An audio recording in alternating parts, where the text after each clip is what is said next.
Hey, what's up, guys? We are back again to play a deck that I actually hate playing, but it is so strong in the meta that I can't seem to ignore it anymore.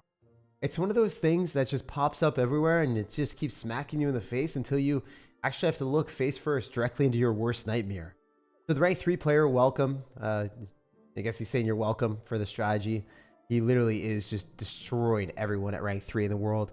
And a bunch of other people like Dominic, wherever he is. He has like multiple accounts in the top like 100. I don't know where he is right now. I have him added on my main account. Okay, so he's here. He's at 32. He's definitely earlier somewhere. I just don't know all of his accounts. I know Swan is also playing Lava Hound. But yeah, oh yeah, he's at 5. I literally scrolled past the rank 5 player in the world that was running Lava Hound. My bad. But yeah, they're both playing this deck. It's Lava Hound Lightning with Chef. You can start up a Lava Hound in the back. And when it gets to level 15 to 16, and it levels up to 16, it gets 3 shot by the tower instead of 2 shot by the tower. So the lava pups will survive 3 tower shots instead of 2, meaning that they're way harder to kill. That means that Lava Hound is one of the best decks in the game right now. It also counters P.E.K.K.A. because you're going to end up having guards, you'll have Goblin Cage to pull in the P.E.K.K.A. and then you also have cards like Skeleton Dragons and Fly Machine to snipe them from a distance. This is a really, really, really tough deck to defend. You don't even need Balloon, so it's even easier to play. Like sometimes when you go in for Lava Hound and then a Balloon, a bit daunting because if you don't end up taking the tower with a Lava Hound Balloon push, then you're kind of in some trouble because your opponent will be able to counter push and then kill you. If you don't have any way to kill their cards, like a Fly Machine or Skeleton Dragons, they'll kill the cards the opponent drops on the Lava Hound. The Balloon doesn't. The Balloon just hits the tower and then the opponent counter pushes and then it's hard to defend. But personally for me, I've never really liked Lava Hound because I just hate playing Balloon decks and I don't like playing against wizards and I don't like playing against cards that will counter push and then kill me. So this is a great substitution, and also it's at the top of the leaderboard, so it's a bit easier to play. And even though it's one of my least favorite decks, it's my favorite of my least favorite decks. Is what I'm trying to say out here. So yeah, let's get after it. Hopefully we can get some good games. I just wanted to break down the deck before we ended up playing. And yeah, let me know if you guys have any questions or if you guys like different decks than me. Also, let me know. Up the dude, what do you mean? Oh my gosh, you guys are wild. Also, because Dark Goblin evolutions everywhere, we do have arrows. You could maybe run log if you're crazy, but I wouldn't suggest it. We're gonna go for a Fly Machine here, and then I could Lava Hound, but I'd rather Valkyrie just because it's a bit safer. The Valkyrie should be able to kill the rest of his cards, and then I can Lava Hound in the back because I am up a lot of elixir, so I do like that. I mean, I could Lava Hound at the bridge, but I don't think that's a good play. So yeah, when you're up a ton of elixir, you can actually justifiably Lava Hound in the back because, number one, he's going to go in for a cannon, which just isn't a good counter. Then he's dropping another 3 elixir. So he spent 6 elixir on defense there when my cards already got value countering his stuff. So we're probably up a solid 7 elixir. Like, I don't know what this guy's going to do if I go in for Skeleton Dragons here behind the Lava Hound. And I did hit what I needed it to. We're going to go in for our Lightning here. And we're going to pop that thing as fast as possible. So he ended up dropping pretty much all of his elixir there. He loses tower guaranteed. The way that I see it is he's going to have to go Dark Goblin. We arrows it, and the Skeleton Dragon locks onto the tower with a Lava Hound tanking. And as I said before, one of the bigger benefits of this deck is the Lava Pups take forever to kill. So if this Lava Hound even dies on the tower, you guys will witness how broken it can be. Yeah. So, looking really good. I like defending first and then counter pushing or being up a lot of elixir before I start my Lava Hound in the back. Generally, like, Lava Hound is not going to be my strong suit, so, you know, we'll be learning a lot today from our losses and our mistakes. Right now, I think it's probably ideal for me to go Goblin Cage because it defends whatever my opponent drops. Okay, yeah, that's really good. We can go Skeleton Dragons one side, arrows the Dark Goblin, and then Valkyrie the other side. Or we could even place the Valkyrie directly on the Dark Goblin if he Dark Goblins here, which I think he might. So yeah, let's go Skeleton Dragons. Go in for our Valkyrie directly on top of this. And then we're going to get ready with good arrows depending on it. If we can hit everything, that would be awesome. Yep, nice. Perfect, actually. We end up encapsulating practically all of his cards. And then he's going to go for a fake Goblin Barrel on the left. So let's go and counter the right side for sure. And then after defending, we can go in for a Lava Hound in the middle because we have all this counter pushing stuff. So if we're able to go and plop down a Lava Hound here and then go in for Skeleton Dragons, I think that's going to be the best outcome possible. The Skeleton Dragons will be able to splash onto the rest of his cards. We can definitely go in for a Fly Machine that he's not even able to hit. He will lose the cannon card here, and then he has to go in for more stuff that he doesn't want to drop, like maybe popping a bad ability. So if he does that, obviously we're going to drop a Lightning, kill that as quickly as we can. And then if the monster dies, we're in a phenomenal spot because all we have to do is arrows to kill the Goblin Barrel. I'm going to go and do that right now so we can keep the tower alive. And it looks like we dominate our way to success here. I don't think he's going to be able to do anything. If he rockets, it's okay. We can actually Lava Hound and then guards. And yeah, really nice win. So we broke the curse of losing the first game of the day, eh? That's what's up. How much does a Sparky do on the third shot from the Rune Giant buff?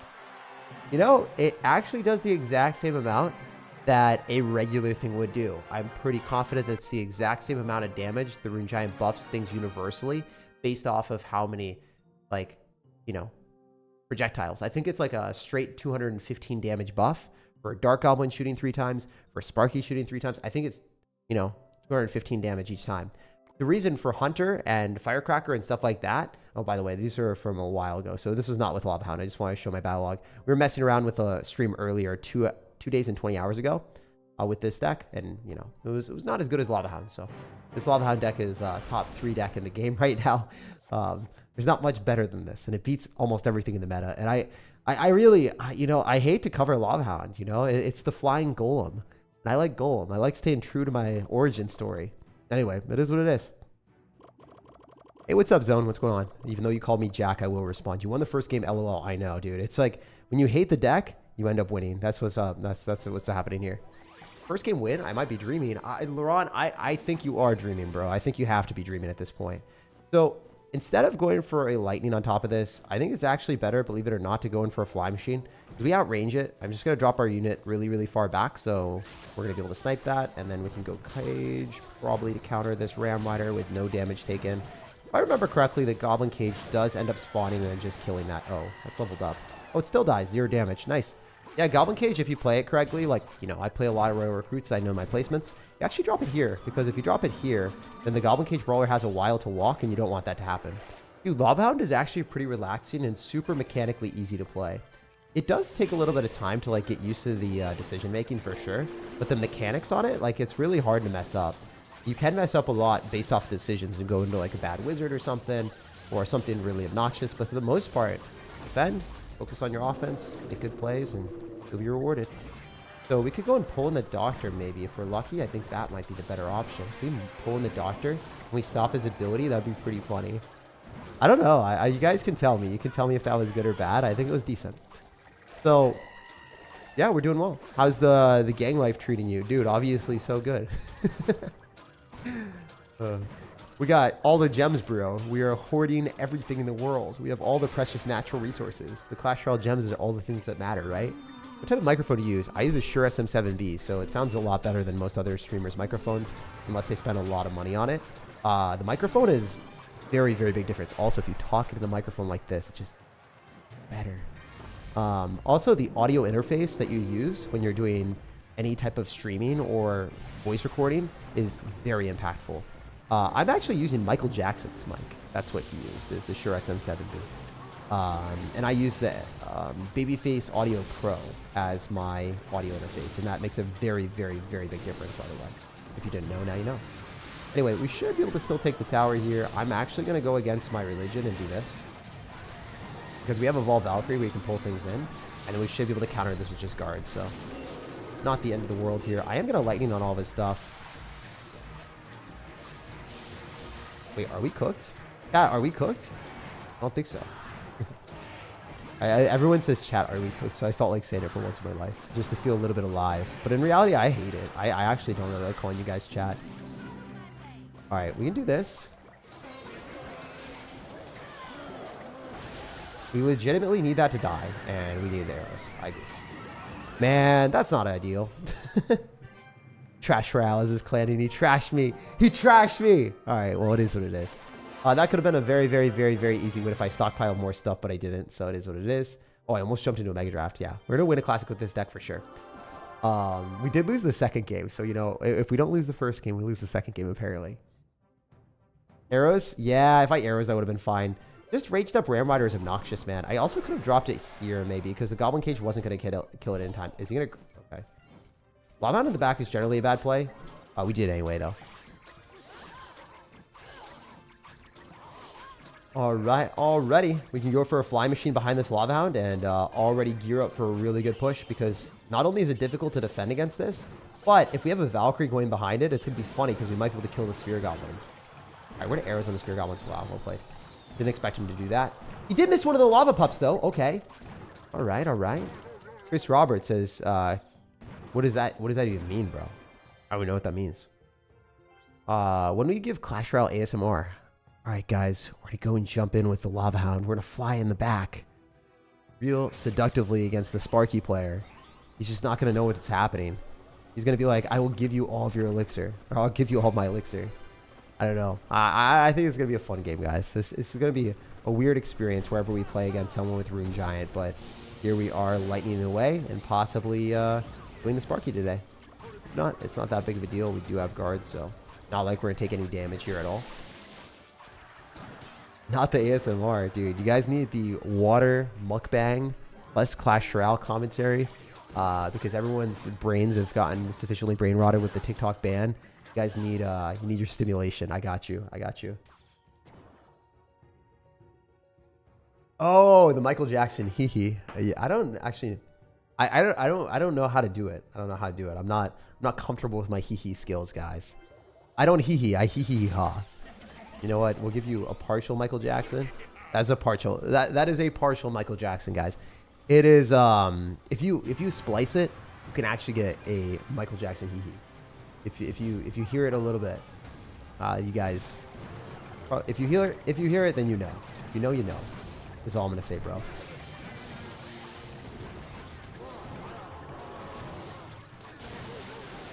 right. I mean, this is looking great. I should have Lava Hounded in front of the fly machine, but. Just drop that in the back, I guess. Level 13 fly machine is crazy. Usually I defend those, but I don't really care all that much. Also, I think we want to probably get him to spend elixir when he shouldn't be. Alright, we're in arrows here. Lightning as well. Bats come down. I don't know what he does. I mean, this is probably game over. The lava pups at level 12 are actually overpowered, so you can just kind of win games with this type of strategy where you cycle Lava Hound in the back, you arrows away their anti-air answers, you lightning away their big heavy hitters, and the lava pups just do too much damage. I don't think that this is a very difficult deck for anyone to play, so you guys can probably learn it and get away with playing Lava Hound, even if you've never played Lava Hound before. I think this is a good deck to play. I super hate Lava Hound though, so it's like, it's hard for me to ever recommend Lava Hound unless the deck is actually that good. How often do you guys see me recommend a Lava Hound deck on my YouTube channel? Probably never. So yeah, that's how you know a deck is good, is when I recommend it. When I never play it. The Royal Recruits deck, you guys already know. I'm kind of a Royal Recruits fiend. I play it every twist and turn, every opportunity that I got. It's a bit of a different story. Fly machine's gonna die.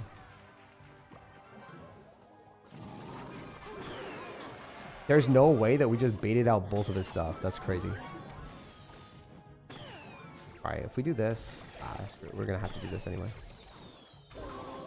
Oh my god. Well, that certainly is a choice. I don't think that's the right choice, but you did make that choice, my guy. There's a level 13 lava pup. A level 13 lava pup. So watch, it's 3 shots to kill a lava pup.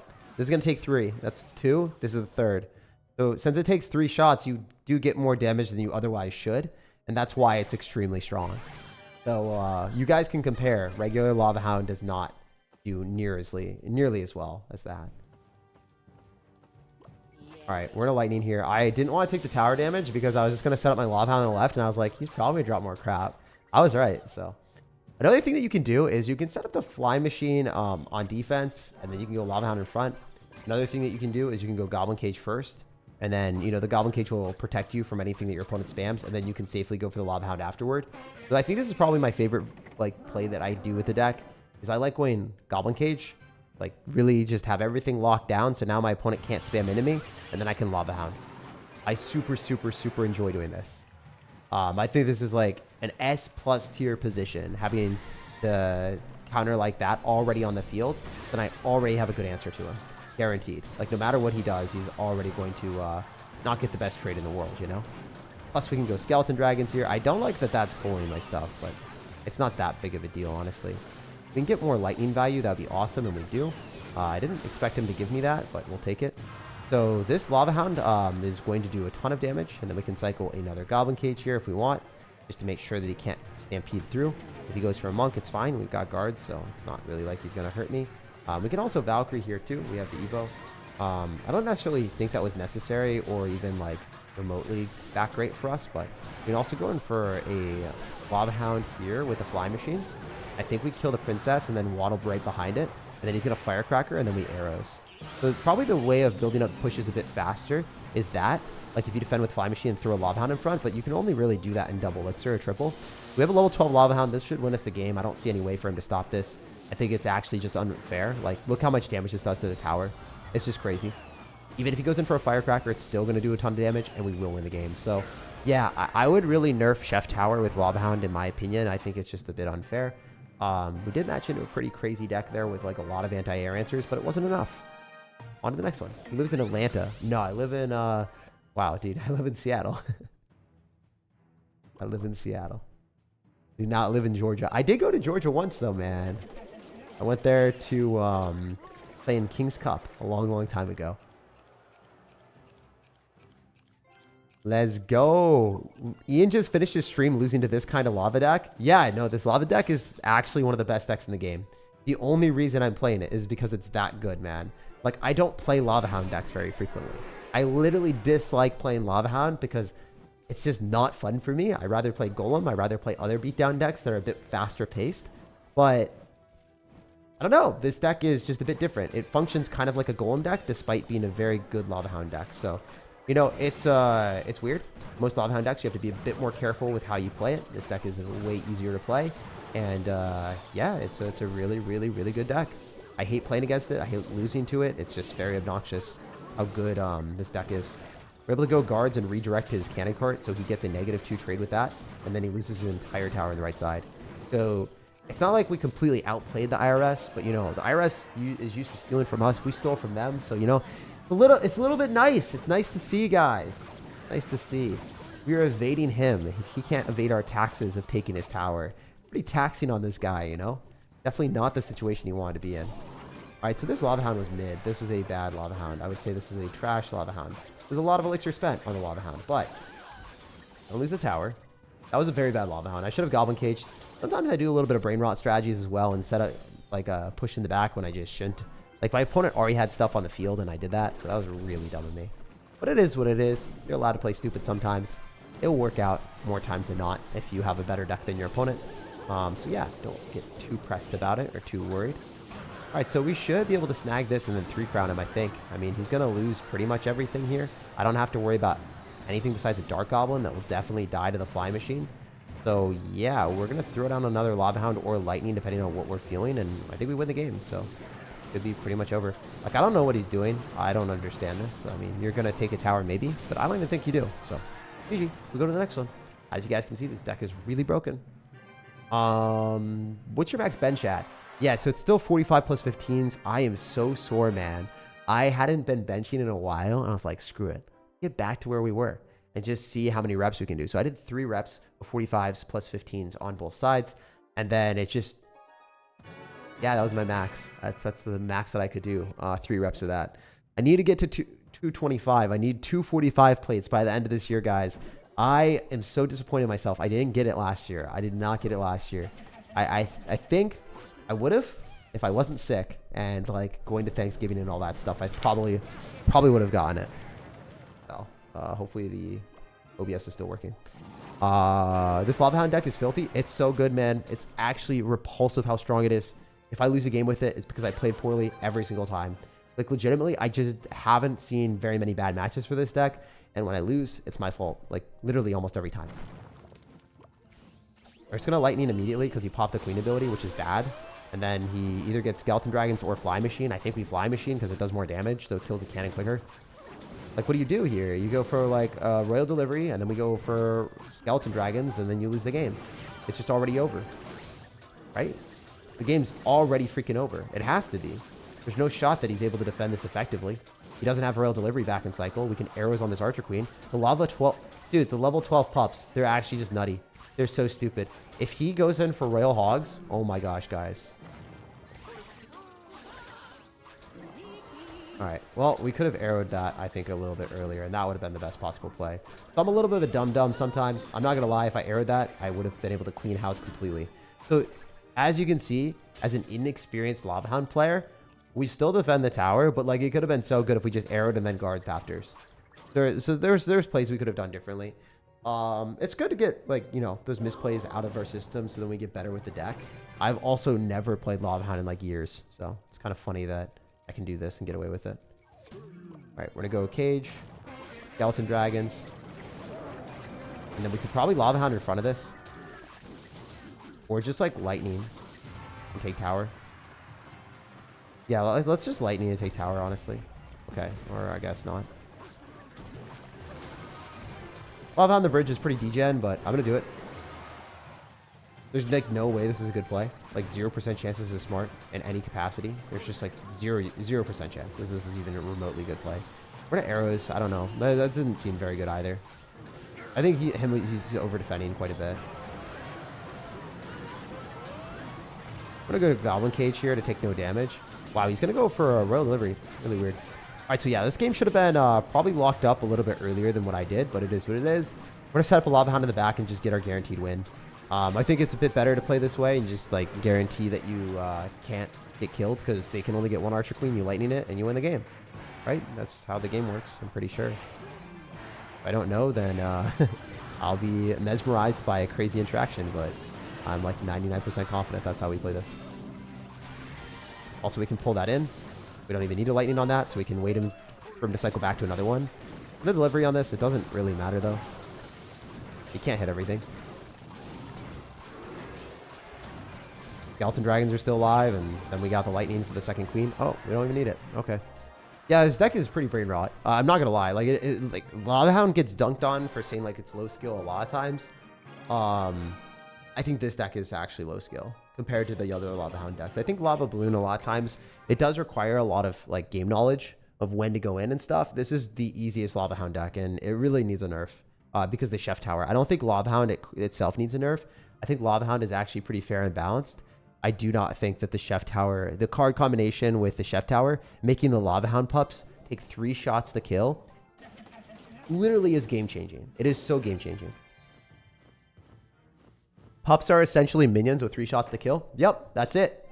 100%, man. And that's an interaction that needs to be highlighted more. Because a lot of casual people don't pick up on that. They might be like, oh, that Lava Hound deck feels stronger than normal. You guys might have that experience. But if you talk to pro players, they'll break down why interactions are annoying and why interactions are really, really unfair.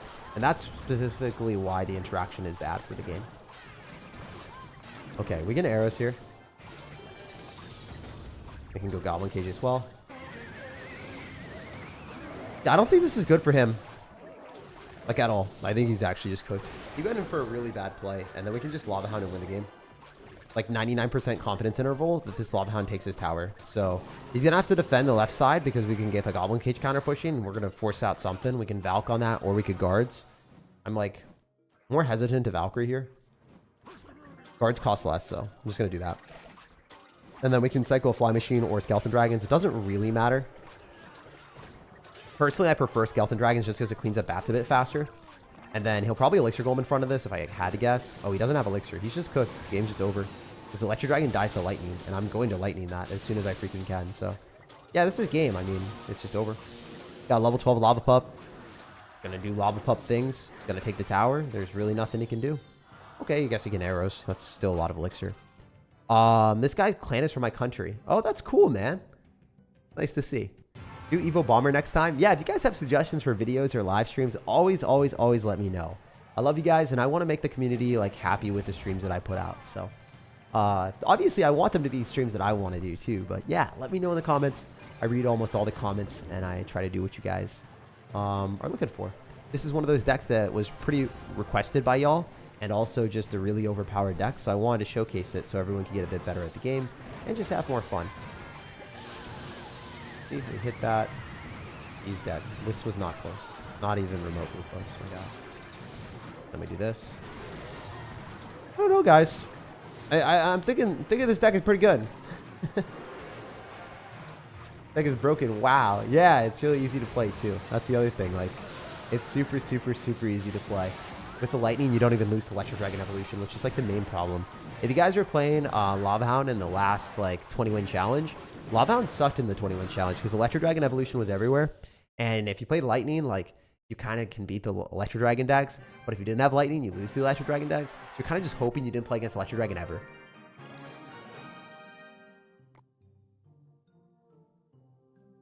I hate running into a Lava Hound deck, says Country. Yeah, dude, 100%. Let's see it against a hard counter. I don't think there really are many hard counters unless it's like a mid-ladder deck, to be honest. I guess Logbait, if they have Inferno Tower and they have like a fast cycle with Dark Goblin and Princess, then it's probably a good matchup for them. So if we match into a Logbait deck, I think they could beat us if they're a really good player. But everything else, like, I don't know, man. I don't think... Like, if I mess up, then I deserve to lose. But I'm playing at like 0% brain power, not even trying, just chilling with you guys. Never played this deck before in my freaking life. Literally haven't played Lava Hound in like years. And here we are just cruising, you know? So I do think that it totally depends on what you're playing into, but very easy deck to play. If he spams other side, we're going to get ready with a aggressive, you know, counter with guards. But otherwise, I think we can just go in for a flying machine, kill this. And then we'll get counter push with it. We're going to drop it more so off to the side so it's not going to get hit by an ability. If he wants a Tornado Plus ability, then it's kind of cheese. If you look at the shadow of where the fly machine is, he can't really hit everything with the ability. So that's obviously very nice.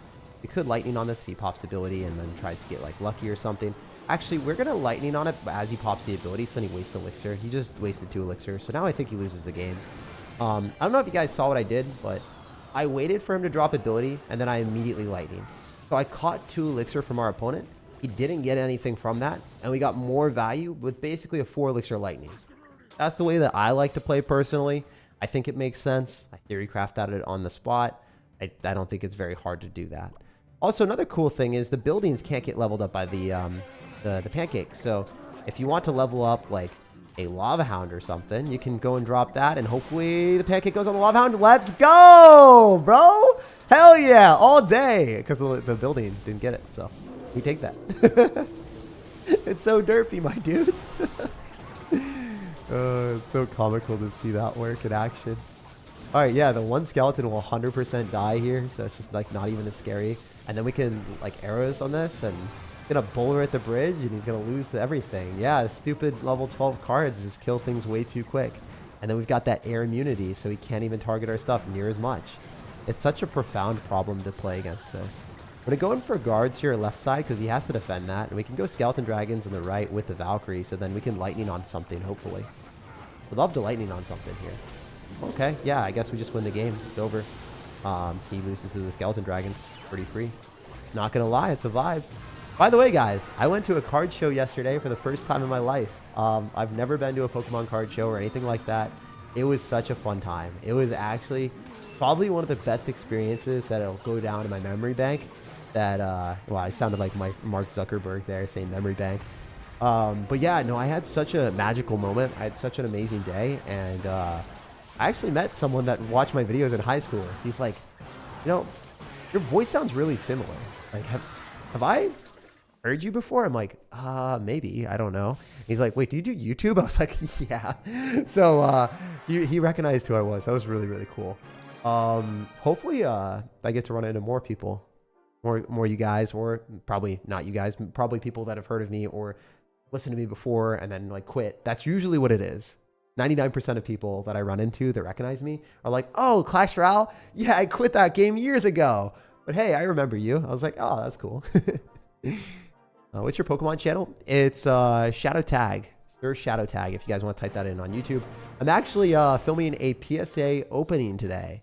I got a whole bunch of cards back so I bought a whole bunch of cards for like $3, $2 a piece. Like, I'm not even joking. And I was like, you know, the condition on these are pretty nice. And this was like a long time ago before Pokemon exploded.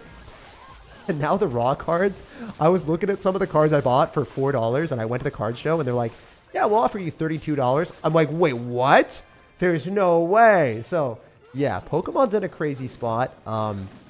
Basically, I made a lot of money by accident because I liked cards and I bought things really cheap. And now someone's wanting to spend way too much money to buy them. And it's kind of a funny thing, but also a sad thing. Also, one thing that you guys might have noticed there is I let that happen. I was like, you know what? Screw the wizard. It doesn't matter to me. I'll let it lock onto my tower as long as it doesn't kill my guards. Because if it kills my guards, I'm going to be a sad sir. Because then the prince will lock onto my tower. So what did I do? Wow, I let the wizard lock onto the tower. I dropped my guards on the prince, and I killed everything. Amazing. So yeah, if you guys want to get better at the game, one thing I'd really recommend is... Oh my god, he just hinted. He's dead. The game's over. He dropped all of his elixir. He's just dead. This Lava Hound deck is so easy to play. I'm actually not even fibbing. This is crazy. You just get positive elixir trades and you win the game. That's it. He has nothing. There's nothing in the universe that counters his deck at this point. You lose. It's just over. GG. Yeah, what I was saying is like it's crazy how Clash Royale has such a big audience, or had such a big audience, and people like quit and then like did not come back to this game. It is insane. It is actually crazy how many people knew of Clash Royale or played this game, or I think like pretty much everyone has played this game or heard of it. If they're around our age group, if anyone's like in the ages of like, I don't know, if you guys are anywhere from the ages of like 20 to 35, I think that is like the prime time age group that has played Clash Royale pretty much most of your lives, like, or knew it a lot more than most other people. I don't know. At least that's the way I see it, is like a lot of people grew up playing the game and then just quit it because like it got complicated or random stuff happened.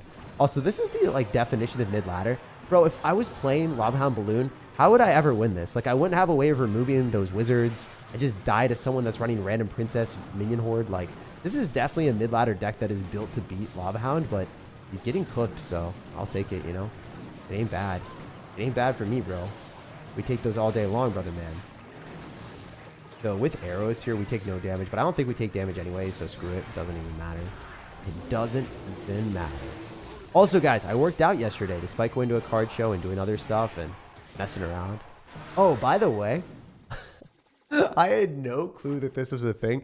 One of the derpiest, dumbest things I've ever done in my life. Okay, guys? So I wanted to go and buy Pokemon cards, and I was like, okay, I want to get like $400 cash because apparently you can get better deals on that. So number one, I go to the ATM at freaking, where was it? Bank of America, because it's like guarded in Seattle. There's like actual people there. I didn't want to get robbed if I went to the ATM and then like people saw me and they freaking robbed me or something. So I went inside Bank of America and I looked at my debit cards. I was like, oh crap, they're 2 years expired. It was the dumbest thing of my life.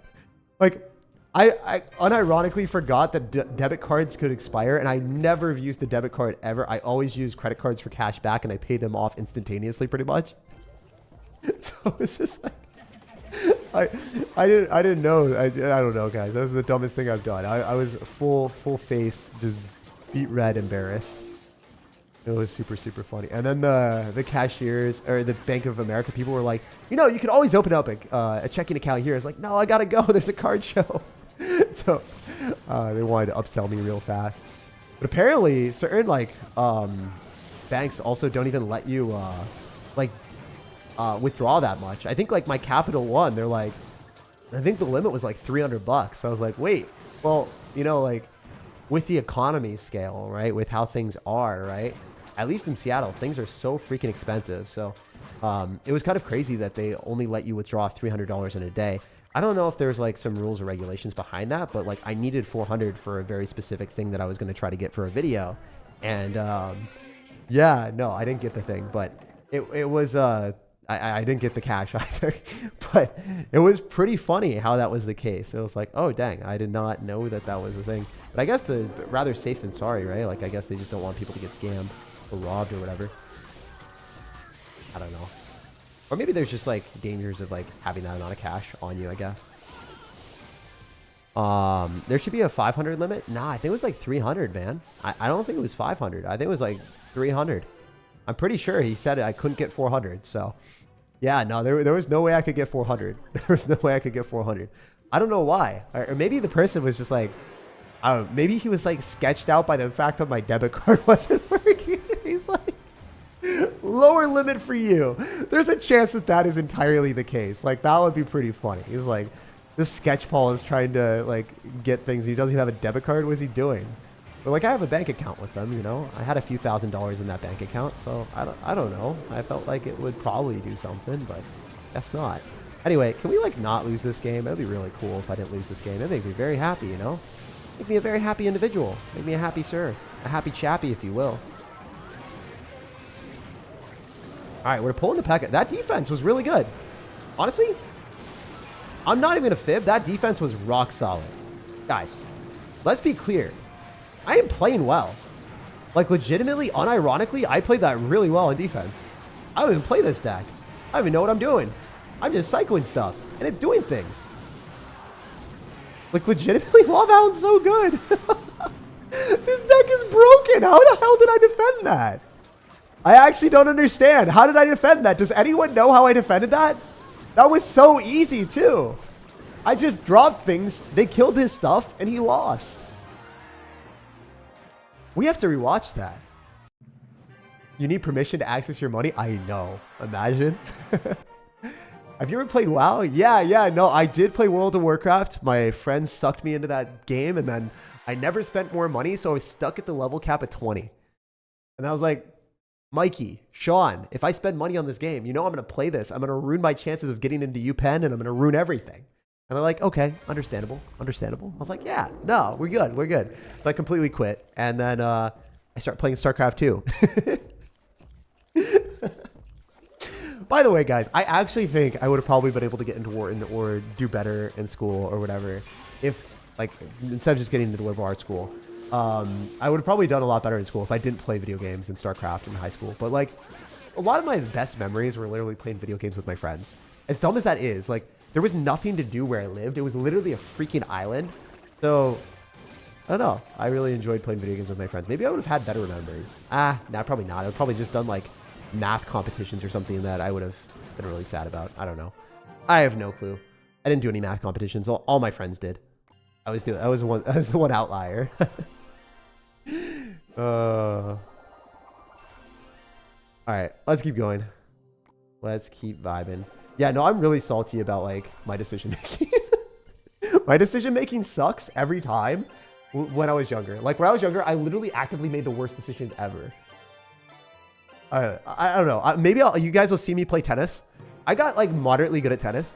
But, like, I took it way too serious. For someone that would never go pro, that couldn't even play D1 college tennis, like, I took it so seriously. I tried so much harder than everyone else, and I suck compared to anyone that's actually good. Like, bro, it's so sad. D2 college tennis after, like, imagine trying to do something for 7 hours a day, every single day, and spending, like, hundreds of dollars on, like, I don't know, private lessons with a really phenomenal coach, like a coach that hit top 200 in the world. I mean, it's not, like, super overpriced compared to, like, what a lot of other people might think. Like, he actually had reasonably priced. I wasn't paying $200 or $100. I was paying, like, $70 an hour. But, like, still, it was a lot of time that I spent with him. So it was, yeah, I don't know. Like, to be absolutely terrible at something that you try that hard for, it's pretty funny. Like, I was very trash at tennis compared to what I should have been. Don't know of the day, says missed him. Dude, thank you so much for the $40 Canadian, my guy. I love you, brother. Blessed to have you. And, yeah, man. I love my Maple mates. You stream? I stream pretty much. I'm trying to stream everywhere, man. Trying to stream everywhere. How much money do you spend on this game? I think I spent like $2,000 now. Before, like, if you asked me a year ago, I think it was $1,500. But yeah, basically, you know, what OJ spends in a video, I've spent pretty much over the entire lifespan of the game. I just bypass Raoul and that's it. Goblinstein Lightning just ruined that guy's day. Dude, I'm not even paying attention in these games. Like, unironically, I'm just cycling cards and it's working. Like, this really needs a nerf. Like, legitimately just needs a nerf.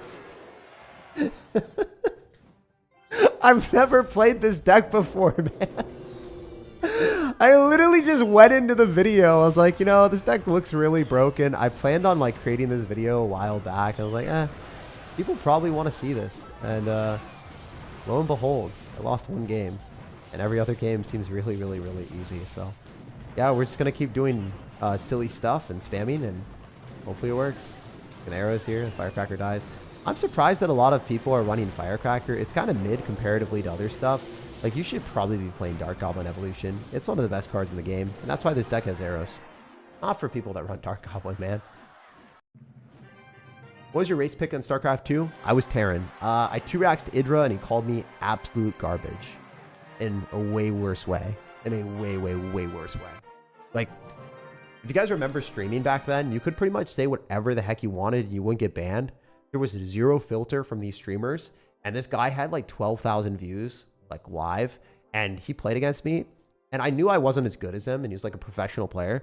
So I thought it would be funny to just like do a gimmicky strategy and guess where he was on the map and 2-racks and see if I could win. I guessed wrong and I got smacked and then he BM'd the heck out of me on stream. And I was like, I don't know. I was like high risk, high reward. But like if I lose, like there's nothing wrong. It's just like I'm a nobody. I'm a non-StarCraft 2 player that no one cares about or knows. So like, if I beat him, I'm going to cherish this moment for the rest of my life. I'm going to save it. And I lost. I was like, okay, I'm going to forget about this.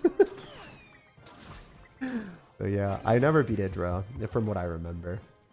Maybe I did, actually. I don't know. I mean, sometimes they play on Smurf accounts. I never really checked every single time. All right, we're going to lightning here. I played against Select and those guys way too many times, though.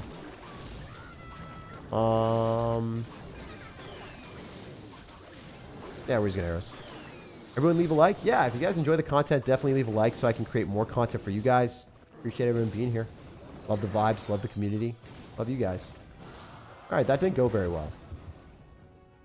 Okay, it's fine. It's whatever. It'd be that way sometimes. We can set up a goblin cage and then maybe do some stuff. I actually even forgot what happened in this game. I know he's got a hog rider, but that's all I remember. Like hog rider, firecracker, I think. We should be able to take the right-hand tower. I mean, we have Fly Machine and Lightning, so I don't think it's that bad for me.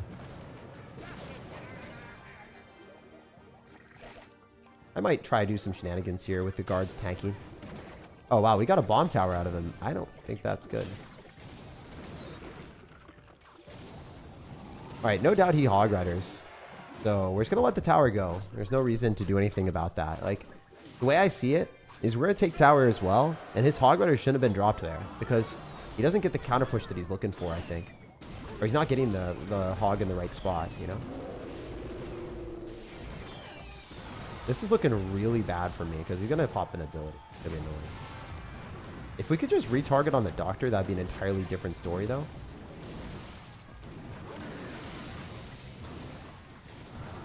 All right, this is actually not bad anymore. We'll take it. I missed it. Oh, I didn't. Let's go. All right, maybe.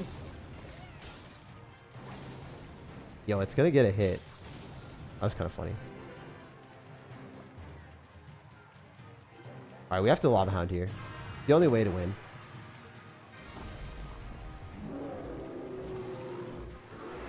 The only path forward.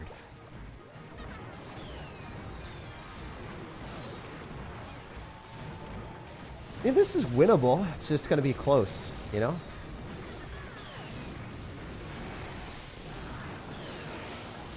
Probably a loss. We got a little bit more damage. We could have arrowed him. GG. I mean, genuinely, not a terrible matchup. It really isn't. I think I just kind of didn't play well at the start, and I lost the game. So, you know, sometimes you suck. Red Alert 2 is my StarCraft, says Jay. Dude, you got to, like... I don't know, looking back, you can't have too many regrets on that type of stuff. Like, obviously, if I could have, like, done everything differently in my life, like, we would have, you know, I would be a billionaire because then I would have invested so much money in the right stocks at the right time. I would have, like, been so much more successful because I would have figured out what to do earlier. I would have started my YouTube journey in Clash Royale so much earlier. I would have, like, made the right decisions instead of dumping all my time into StarCraft 2 and tennis and, like, oh, man. But... all of the decisions turned me into the spot where I am right now today, and I learned a lot along the way. So I wouldn't have changed any of that. So it's kind of a good way to look at it from that perspective. Like every single decision maps out your journey to the spot where you are. So if you turn out okay, if you're happy with where you are, then you can't regret that stuff too much. Rip my bank account, Jake. Dude, thank you so much for another 3, man. Oh my gosh. Rip your bank account. Rip my dreams of winning all the games today too. But hey, it is what it is. Love you, bro. Watching your stream is so comforting and loving the talk. Keep up the tab open while I work. Dude, hopefully the work's going well. I know that, you know, I like personally listening to streams and stuff like that when I'm sleeping. I know that sounds really weird, But a lot of times I've been turning on like longer streams on right before I go to bed, and I just have it so I have some white noise, and it makes me feel better. I don't know. It is a comforting thing for sure. Just to have something on in the background that's chill and relaxing. Be warned, I will scream if I get the 12 win. No, maybe a little bit. I'll be saying, let's go. I don't know. I'll have some, I'll have a little bit of hype. So I'm sorry, man. Sorry in advance if anyone's sleeping or trying to sleep. SirTag playing Lava Hound before GTA 7? I know. Bro, the thing is, we're going to be leveling up in Clash Royale past GTA 7 because of the Pancake Tower. So don't you worry your sweet little heart, bro. Hope the new year is going well. Keep up the great work. It's going great, man. I can't complain. Obviously, there's been a lot of things that have been already insane. Like, this year is crazy, crazy, crazy already. But a lot of good things, too, you know? We're going to go Lava Hound in the back, and we're going to go for a Goblin Cage. But yeah, one thing that I realized, I didn't know if this was going to be the case, but if you guys ever want to sell your Pokemon cards or sell that stuff, never go to a local card store comparatively to like a convention or a, yeah, like if you go to a card show, a lot of the times if you shop around and you find like a good vendor, they'll pay like, I'm not even joking, 86 to 90% sometimes. I'm just like sitting there like baffled by the fact that some of these people are paying 95 or like 90% on a card. And I looked at the price and it was literally worth 90%, and they were willing to just give me that instantly. And I was like, damn, like no work to sell it. I just, you know, give it to you and then we're done. It's awesome. It's a really, really good feeling.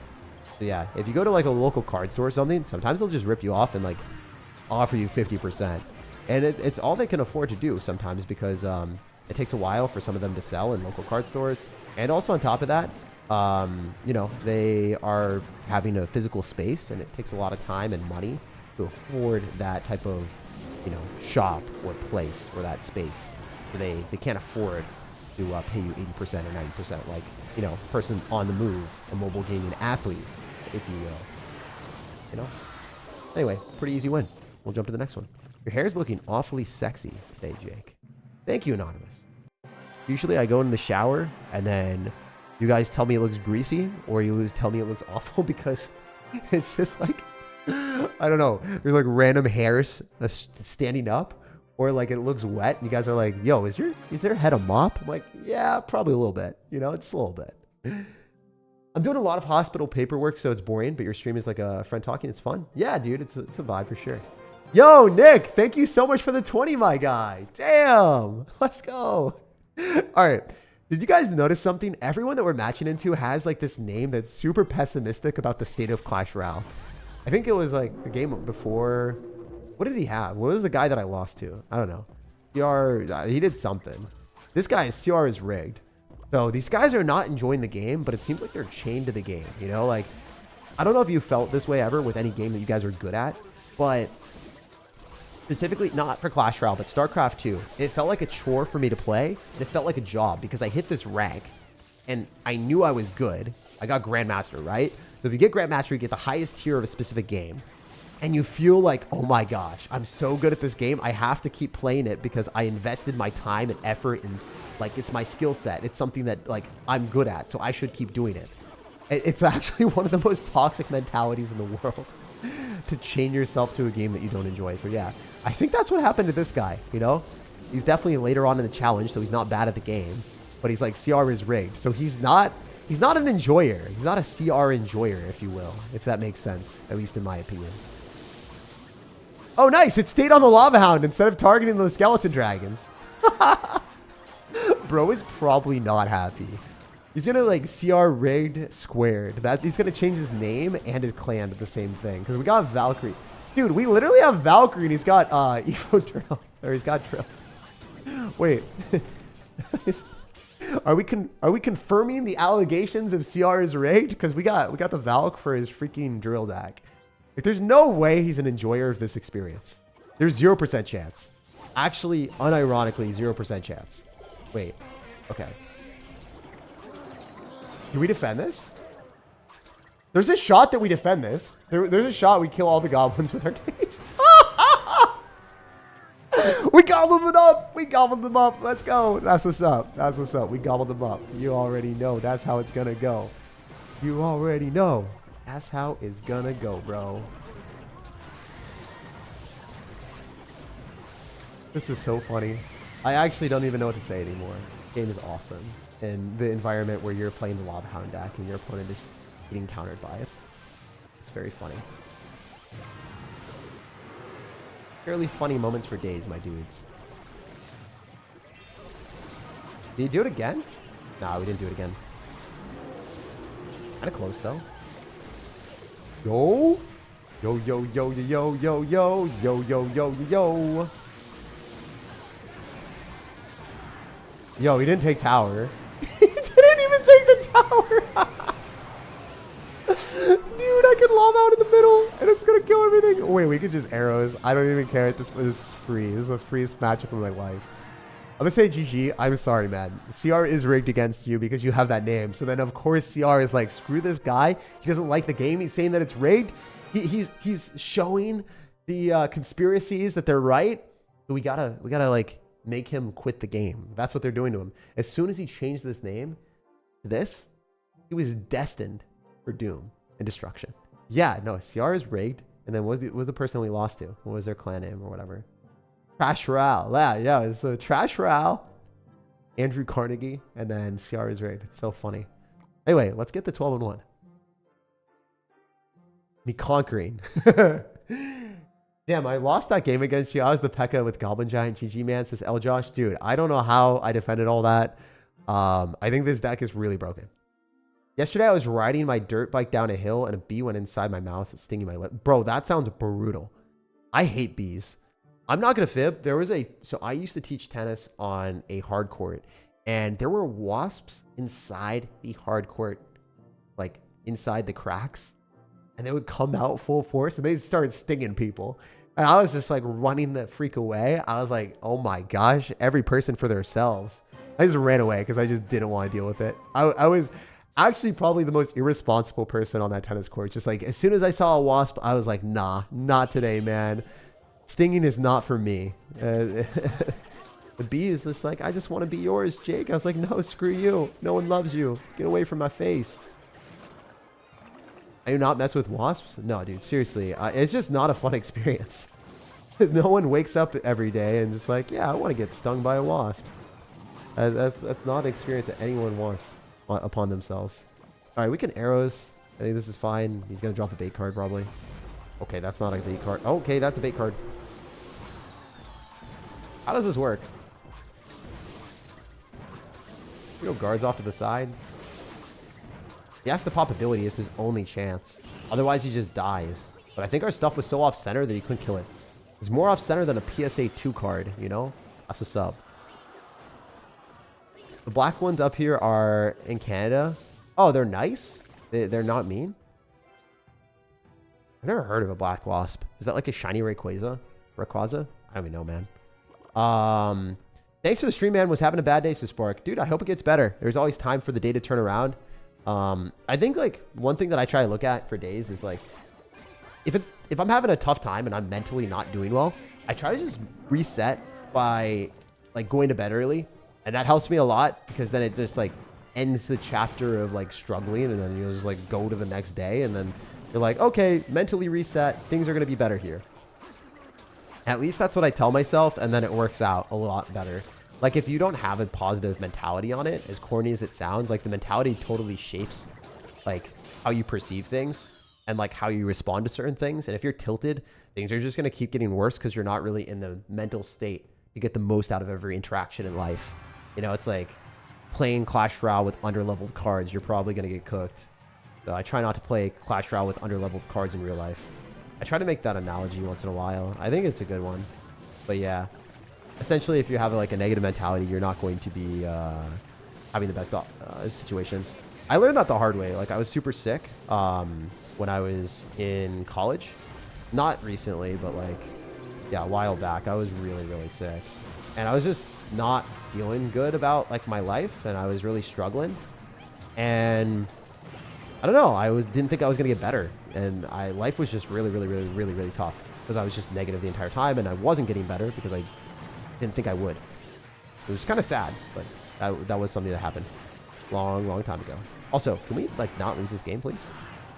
They were cooked. Well played. I think Mortar might be tough. Not gonna lie. Mortar with Dagger Duchess is definitely not a matchup that I want to play against, and Evo Bats. So I think Evo Bats are probably good if you have other bait cards. Like, let's say you have Dark Goblin and Evo Bats. Because then I have to arrows the Bats, and I have to arrows the Dark Goblin. So that probably isn't great. I don't think he had both of them. What do you have? Yeah, no, he didn't even have, like, that annoying of a matchup. He just played well, and he didn't have Dark Goblin. So if he had Dark Goblin, that would be a terrible matchup. But I don't think Mortar's easy. Especially with Cannon Cart, because Cannon Cart's a hard card to counter sometimes. Anyway, let's get to 12. Let's lock in. We got this. I'm still on Ace and Luffy arc. Brother 498. All right, dude. Got you. I'm gonna get the one piece here, bro, for the one time. But yeah. Playing Clash Royale is like being in abusive relationships, says Jacob. Well, dude, they don't even listen sometimes. So yeah, it makes sense. Like, you know, a bit of an abusive relationship. You're like, hey, you're not going to hurt me with this next update. And then they do. They like give you like the worst possible thing. You put your trust in them and they just it's terrible. I don't think it's abusive. I think it's like a manipulative relationship. I would say that. I would say it's a manipulative relationship. They're like dangling a carrot in front of you. It's that one person that says that they're going to be better. And they say that they've changed. They never change. That's the relationship that I think Clash Royale developers have with us. I think that's what it is. I don't think it's an abusive relationship. I think it's more so a manipulative one. All right, let's go for Skeleton Dragons here. We see guards, so end it. This is risky. I'm a bit of a degen, but I don't have the right card cycle, so this sucks. Really, really rough. Oh, he even has Mega Minion. I think I lose. This is a tough one for us, dudes. Might have been better for us to Valk. But I don't think he wants the Tornado, because he doesn't know if I have Balloon in the deck or not. This matchup actually is not good. That's kind of sad. Because he's got Mega Minion. It doesn't even make sense to run Mega Minion in this deck, though, bro. Like, unironically, it's a bad card. In an Electro Giant deck. So this might be a hard counter. I think it is actually a hard counter. See if we can win. We'll still try our hardest. Not going to give up just yet. It'll be a tough one, though.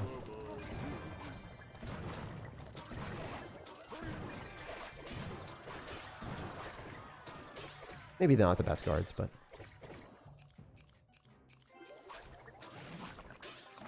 We're not going to cycle anything with these, because he's just going to Electro Giant if I do.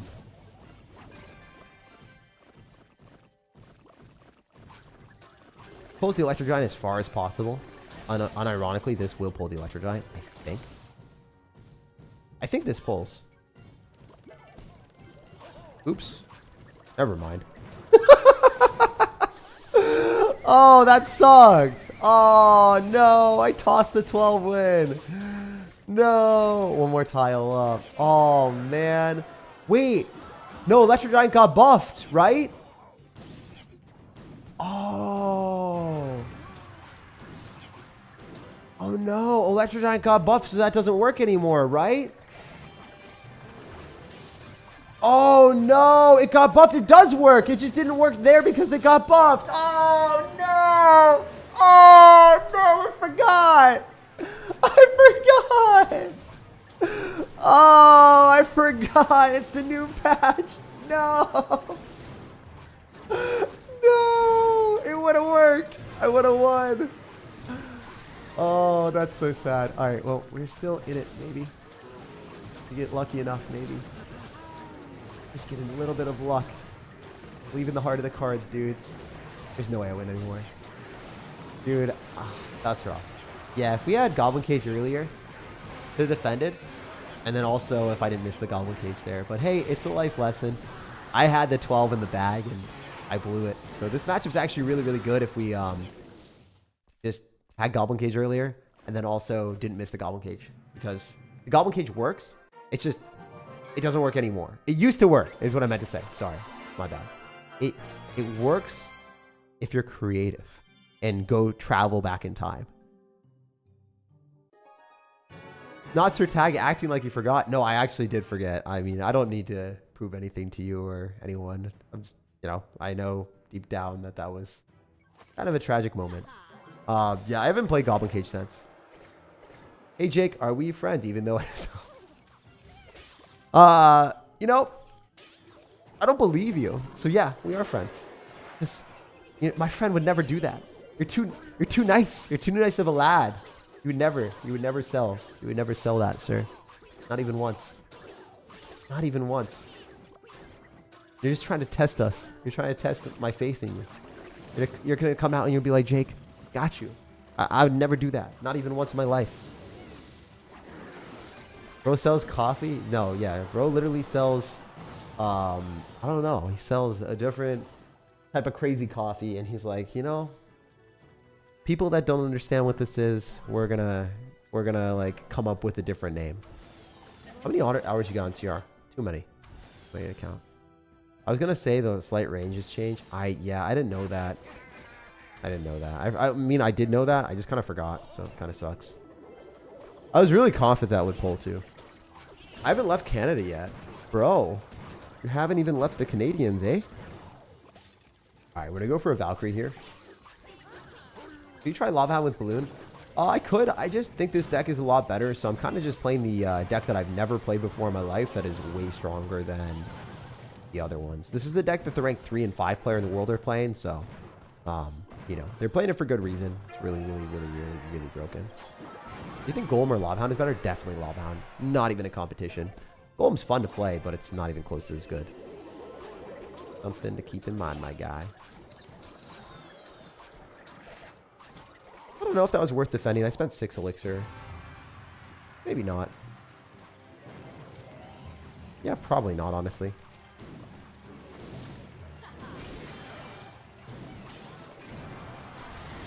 If this Valkyrie takes the targeting from the princess, that'd be huge. I think he just loses to the flying machine, to be honest. And go guards here. He doesn't even take a tower. Very nice. GG, my guy. Yeah, this deck is like, I don't know, pretty brainless, I would say. Like, you're allowed to make a lot of crazy plays sometimes. I think the Inferno Tower is like slightly annoying. It's not necessarily as easy to break through as a cannon would be. The last game, I definitely had a pretty good situation. I just needed to go for Goblin Cages and then go Lava Hound in the back and then not drop Skeleton Dragons into an Electro Giant. And I kind of won that. You know, the matchup actually was definitely favoring me. I'm not even a fib, but I think the matchup was 100% in my favor. Besides the Mega Minion. I guess the Mega Minion kind of sucked. Yeah, never mind. Maybe the Mega Minion would have saved his butt. Not really sure. Usually, if they don't have anti-air defense, then you just Lava Hound and you win.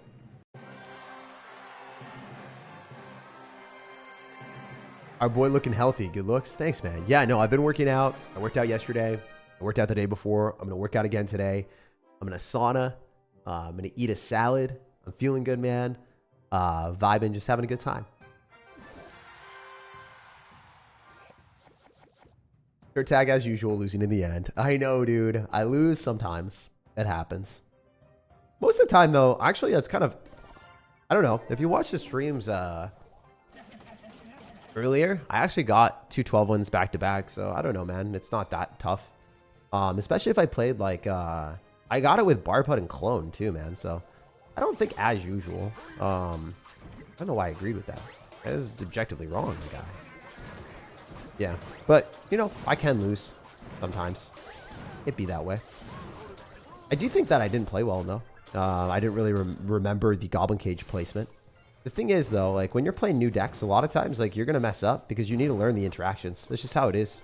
Like, if you play a deck for the first time, you're allowed to make mistakes, and you shouldn't feel too bad about it. I don't feel bad about my mistakes. I haven't played Lava Hound with Goblin Cage Evo since the buff. I haven't played against Electro Giant, so it's nice to have that painful mistake and then remember that for the future, because if you remember your mistakes or remember what went wrong, you're going to play so much better in the next games. I think we just win here. If there's any way for me to defend this. I think a lightning is bad because we should take the tower anyway. Okay, maybe I should have lightninged that. It's hard to say. Well, arrows guarantee that we take the fly machine out and then do a little bit more damage to the tower. It takes 3 shots to kill the lava pups. They should take the tower here.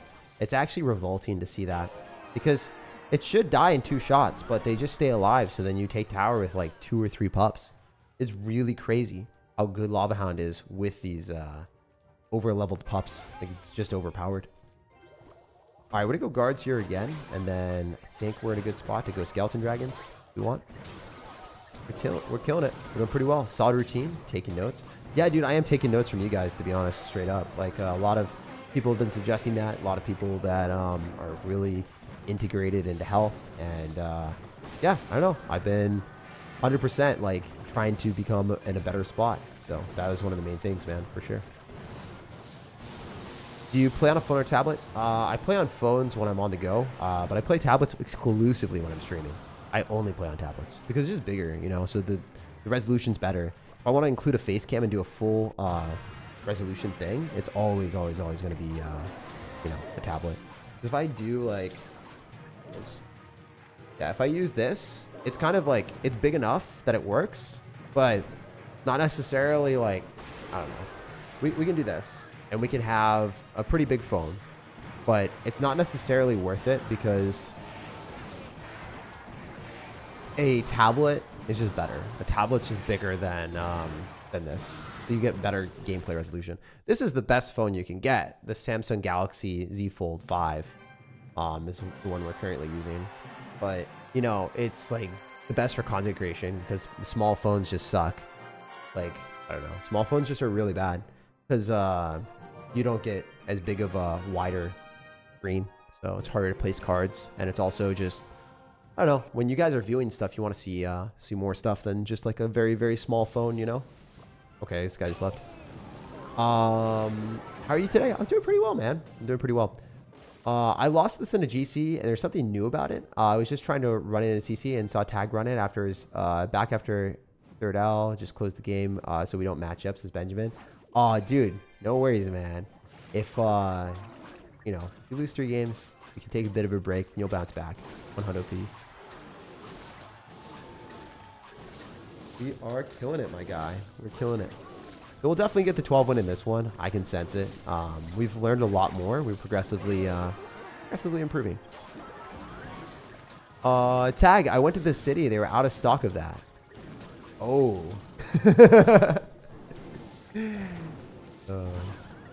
What are you training in the gym? I have push-pull legs. That's my split. Thanks for answering my question. Did I answer your question? I don't think I did.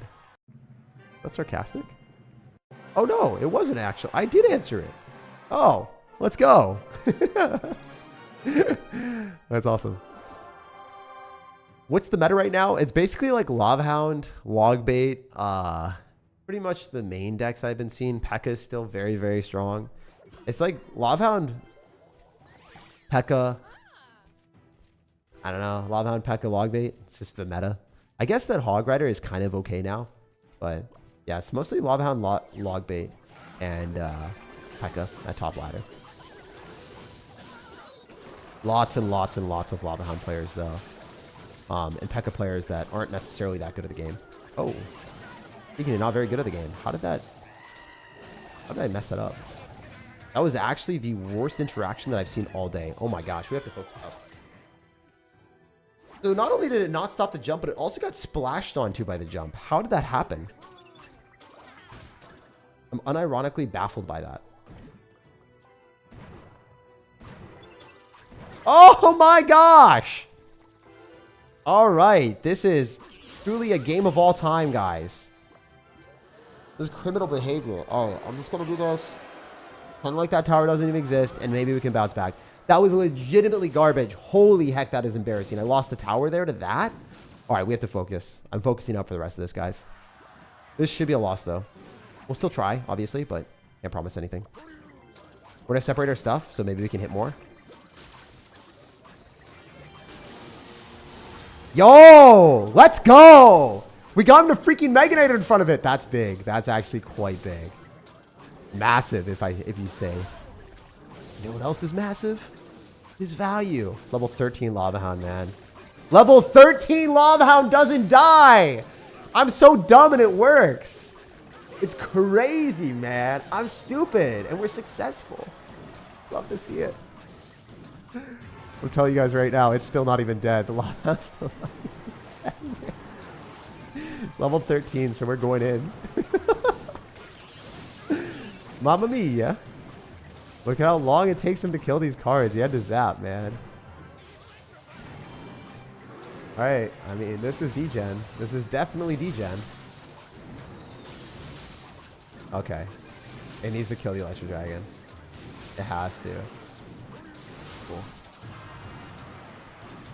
Nice. I mean, this ain't bad. I knew he would do that. Very nice. And we just pull that in and it's dead. You know what else is massive? This Electro Dragon value. Okay, never mind. The Who runs Electro Dragon and Electro Wizard in the same deck? Like, actually, you're crazy. You are a mad lad, my man. Bandit me.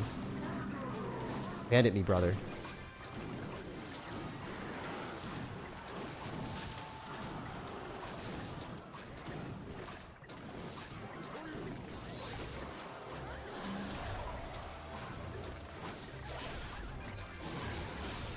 What is homie doing?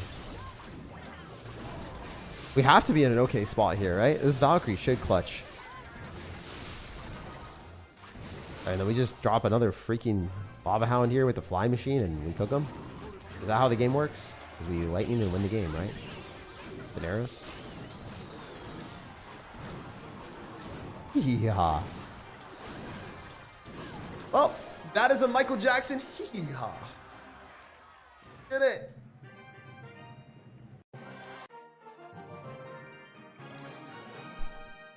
Best luck of all time? Yeah, maybe. I don't know. I don't think it's really luck. I think the deck's just overpowered. Is the Tower Trip a new one? Yeah, it is. I don't know why I don't use my Ultra for CR. You should. It's really, really good. If you're using like a smaller phone, you probably shouldn't be. You should probably be using your Ultra or like a tablet or I don't know. That's what I would recommend. I think bigger things are better for Clash Royale. When they say size doesn't matter, they're wrong. Not for Clash Royale. 24-hour stream when? Probably never. I care about my health a little bit too much to do that. It's definitely impactful. I also don't really like the concept of like, you know, streaming and like streaming yourself sleeping either. I think that's just kind of creepy. Not a huge fan of that. I don't really want to like, you know, make money by doing creepy things and then like stoop low to doing something that I don't want to do, you know? I could definitely make a lot more money doing that, but it's just like kind of weird.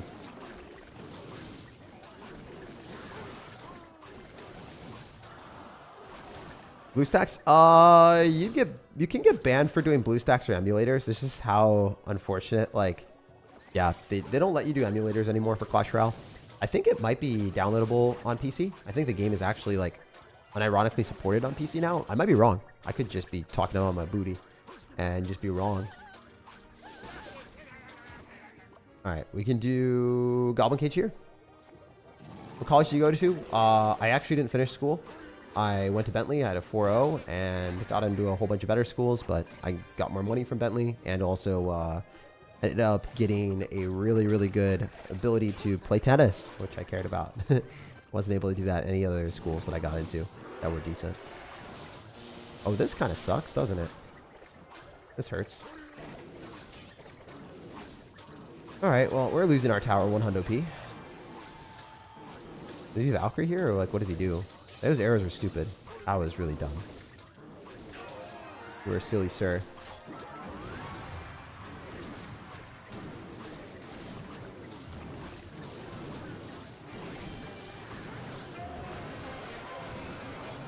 That also is pretty silly, my guy, I think. I might be entirely incorrect here.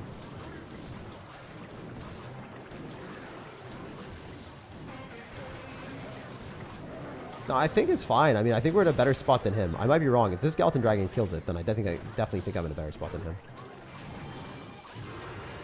We also sniped the Valkyrie, too, which is really nice.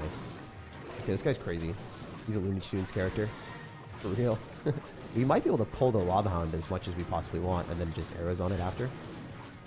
This Valkyrie hitting my tower sucks, not gonna lie.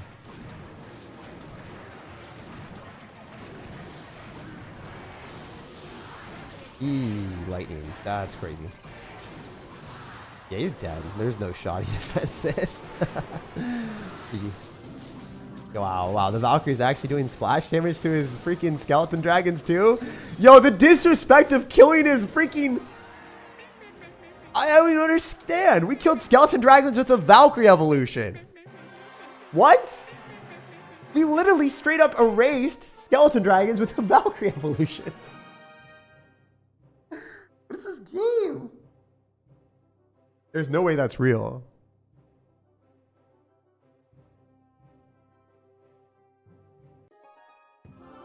Oh my gosh.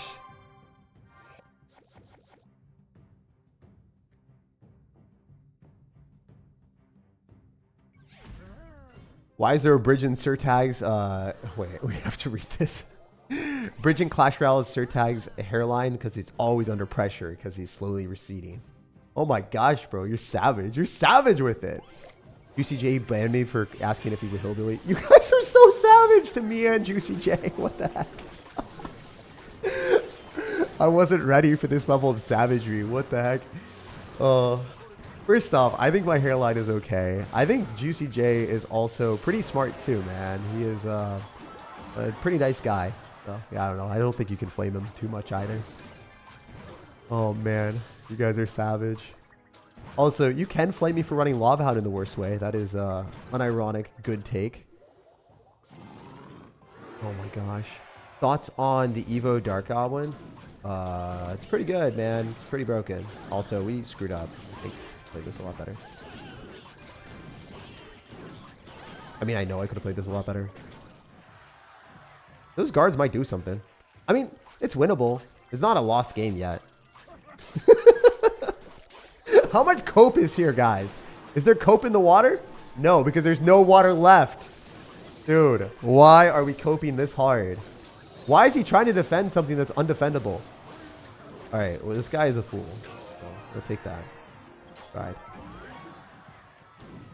Please target the Lava Hound so we can fly machine in the middle like an idiot. Please let me fly machine like an idiot. Please let me fly machine like an idiot. I can't do it. I don't have the gall of it. I don't have the ability. I'm not mentally ready for that behavior. All right, we can fly machine here. And then just like Lava Hound on the other side. And then if he does anything, we're probably going to cook him, hopefully. It's a really hard card for him to kill.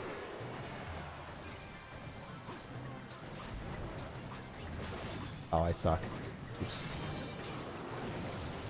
We're trying to suck it up, Buttercup, but it's not really working. There's no way he kills the skeleton dragons, though, right? Do these just kill everything? Like, he's just dead, right? Yeah, he doesn't have anti-air defenses, so I think he gets 3 crowned. Unironically, I think he just gets 3 crowned. He gets 3 corned. Wow. Look at my amazing, immaculate decision making. Spamming like a savage. Gonna go Goblin Cage here because he can't kill me. Skeleton Dragons win the game. So a lot of the decks right now in the meta are running P.E.K.K.A. Goblin Giant. They just kind of lose to this because you lightning away the Electro Dragon. Kind of over. What if Clash disappears tomorrow? Will you still be making YouTube content? Yeah. I mean, I can afford to like make Clash Royale content or other content or whatever the heck I want to do. I actually made a second YouTube channel. So, you know, the other thing that is important that I learned from TikTok disappearing. Guys, I have a bad joke.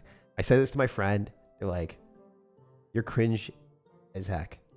But guys, with a name like TikTok, was it ever built to last? For real. For real. Let's be honest out here. They predicted the future with its name. Okay, that's the worst joke that you guys will ever hear all day. I thought I was incredibly clever when I came up with that, and I got flamed. Anyway, it is probably a joke you guys have heard too. Like, I guarantee you there's other people that think that or have done something similar to that. But anyway, I thought that was funny. I thought I was a very funny person. Thought I was a funny mad lad. My friends thought I was stupid. Anyway, we're a fly machine here. I get it. Yeah.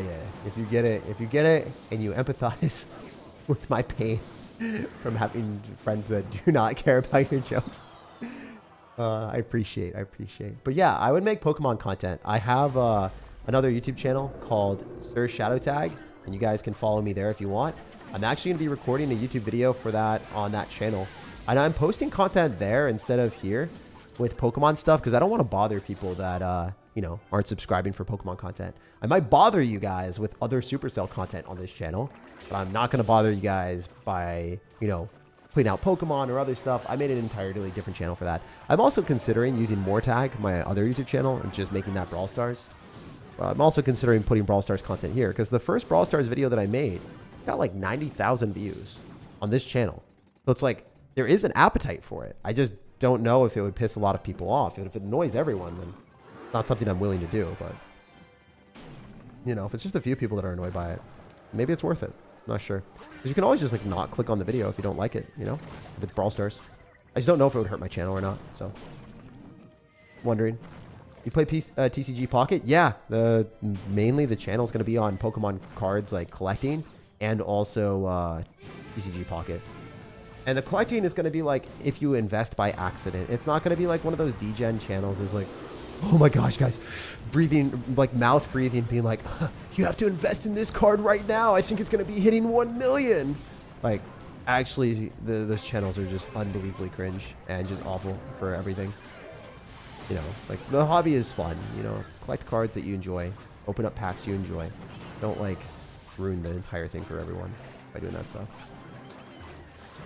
At least that's the way I see it, you know?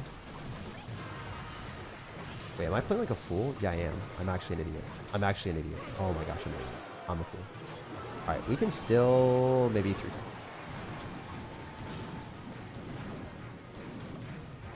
This is horrendous. I'm gonna get 3 crown. I literally should have just went for the 3 crown and ignored everything. Ignore and spam more has always been the motto, but I did not listen to that today. And that is actually going to cook me. What am I doing? Alright, we have to focus up. We have to focus up. Why does bro have wizard as well? I'm so tilted. I can't believe I lost to this guy. That's sad, guys. I'll focus up in the next game. I wasn't focused. I literally won, and then I decided not go towards the 3 crown. I don't know what I was doing. Yeah, the 3 crown was guaranteed. I just needed lightning on a wizard, and I took the win. But it is what it is. Sometimes you fail. Sometimes you're bad. It was a bad game.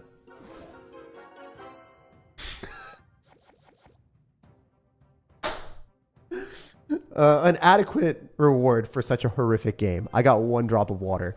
I literally tried to drink 1 drop of water to somehow satisfy the urge of my embarrassment. To just like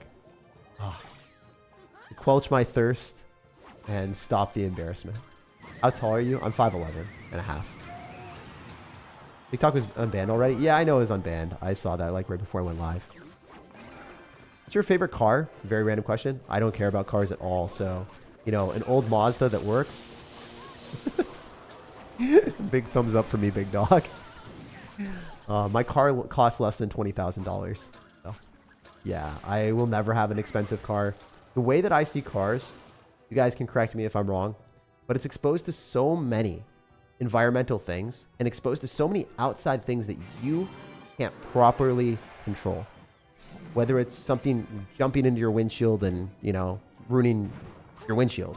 Whether it's someone scratching your car in a parking lot. Whether it's, you know, just something happening that is outside that you can't stop from happening. Like, it just feels like crap if you ever spent money on something like that. And also, it's utilitarian too, right? A lot of times, if you, like, really care about your car, you can maintain it and things, but I just want to get from point A to point B with it. So I'm about never spending more than I need to. I mean, I did spend more money on a Mazda compared to like a Toyota because I just really felt comfortable with Mazdas because that was my first car. So I could have like gotten an even cheaper car, but I really like Mazda, so I stuck with them over the other ones. And it made sense because they also gave me a credit because I had a Mazda previously, so they're like, oh, we'll give you a credit. And then I knew how to negotiate it because Mazdas stay on the lot a little bit longer than, you know, Toyotas. So financially, it was like maybe $1,000 or $2,000 difference. And I was like, I'm definitely not going to, you know, go and venture off with a different brand when I feel really comfortable with the one that I currently have. And I kind of want to just have a similar ride to that. I rolled with that. I think it was a good choice. It worked out for me pretty well. But yeah, I can't, I can't and I never will. Even if I had, like, let's say I was like a multi-millionaire. Like, let's say I had a lot of money, which I'm not a multi-millionaire. But if I, like, let's say I was like OJ level, right? Let's say I had, you know, 4 million subscribers or something. I've been doing it for freaking forever. I don't think I'd ever buy like an expensive car. Like never, no matter what. Even if I had, like, I don't know. Even I just wouldn't. I just wouldn't feel good about it. It'd just be one of those things that would be like, I don't need this. I'd rather, like, you know, I'm not even joking, like donate the money to someone that's undergoing health stuff. That'd be cool. Or like invest in index funds. If I have kids or something, then they'll be taken care of in the future. Or like, I don't know. Like, if you don't need something and you don't want something, you don't have to buy it because society deems it like, you know, important to like flex a car or like whatever. So yeah, if I don't like things, I'll never spend money on those things, no matter what. It be what it be. And also one other concept that was kind of it's lost upon people. Even people like OJ, like if you do have a ton, you don't want to get scammed by the emotes in Supercell and Clash Royale. Like legitimately, I do not think that OJ enjoys spending the $50 or $40 to unlock an emote. Like I think he's actually sad or like annoyed by it. Like maybe it won't phase him if he has a lot of money, right? But there's no way in heck that anyone would ever enjoy that, like getting scammed actively. No matter how much money you have, no matter what, like getting scammed by Supercell is just such a bad feeling. Or getting scammed by anyone or anything, it's just like a really bad feeling. Just wanted to throw that out there as well. A lot of people think it doesn't matter to him. It does. It mentally is like not a good feeling. And also just like, yeah, no one wants to have that happen. It happens very frequently though. For him at least. And for others too, of course. What can we do here? You spend thousands on Clash though? No. You spend $1,000 to $2,000 on Clash. I buy the patch route every single month, and that's it. And a lot of times it's given to me for free for giveaways and stuff, and they give us one extra so then we could have one. So, I don't know. I think I spent like less than $100 on Clash. Well, not for giveaways. I guess I spent more money than that. But like, I don't count that as the same thing. And I also don't count my video editing as like the thousands of dollars I spent on Clash. Like, bro, that obviously it was video editing, bro. Like, it'd be a lot of money, right? That was all the same thing as spending on a video game. Like creating content that, you know, we make money off of too, right? And all the creator code money and the sponsorship money, that goes directly back into the videos. Then the videos get better because of you guys.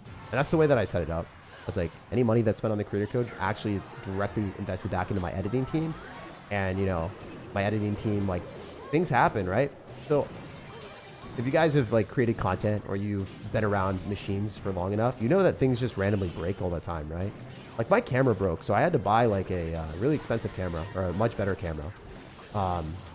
Like I just decided to do that. I was like, you know what? My camera broke. My lens broke. I'm gonna get a new one. So I got a new camera, a new lens, because I've been doing the same thing with the same lens for five years-ish. So we made an upgrade there. My computer is broken a lot of times. I haven't fixed it. I've fixed it, but like I haven't bought a new one. Probably should, because if the Trump tariffs and those things go through, then it's actually gonna be a lot more expensive to have to buy like parts and stuff. Not to get political or anything, but that's what Linus Tech Tips was talking about. He's like, yeah, so if you want to get a PC, like getting it now rather than later when the prices from other countries are going to get like higher, the price gets passed off to the consumer. Then you guys pay higher amount of stuff. Whether you agree with the tariffs or not, like that's just how tariffs work.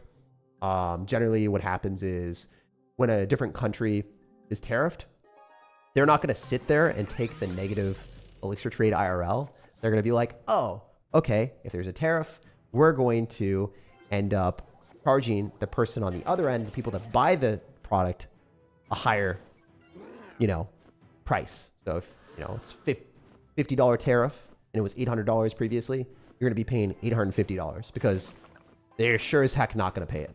But I guess like the premise or the hope of the tariffs is that people would buy in US because then 850 would be the same as what US is, and then, you know, everything's around the same, so then US gets more. I don't know.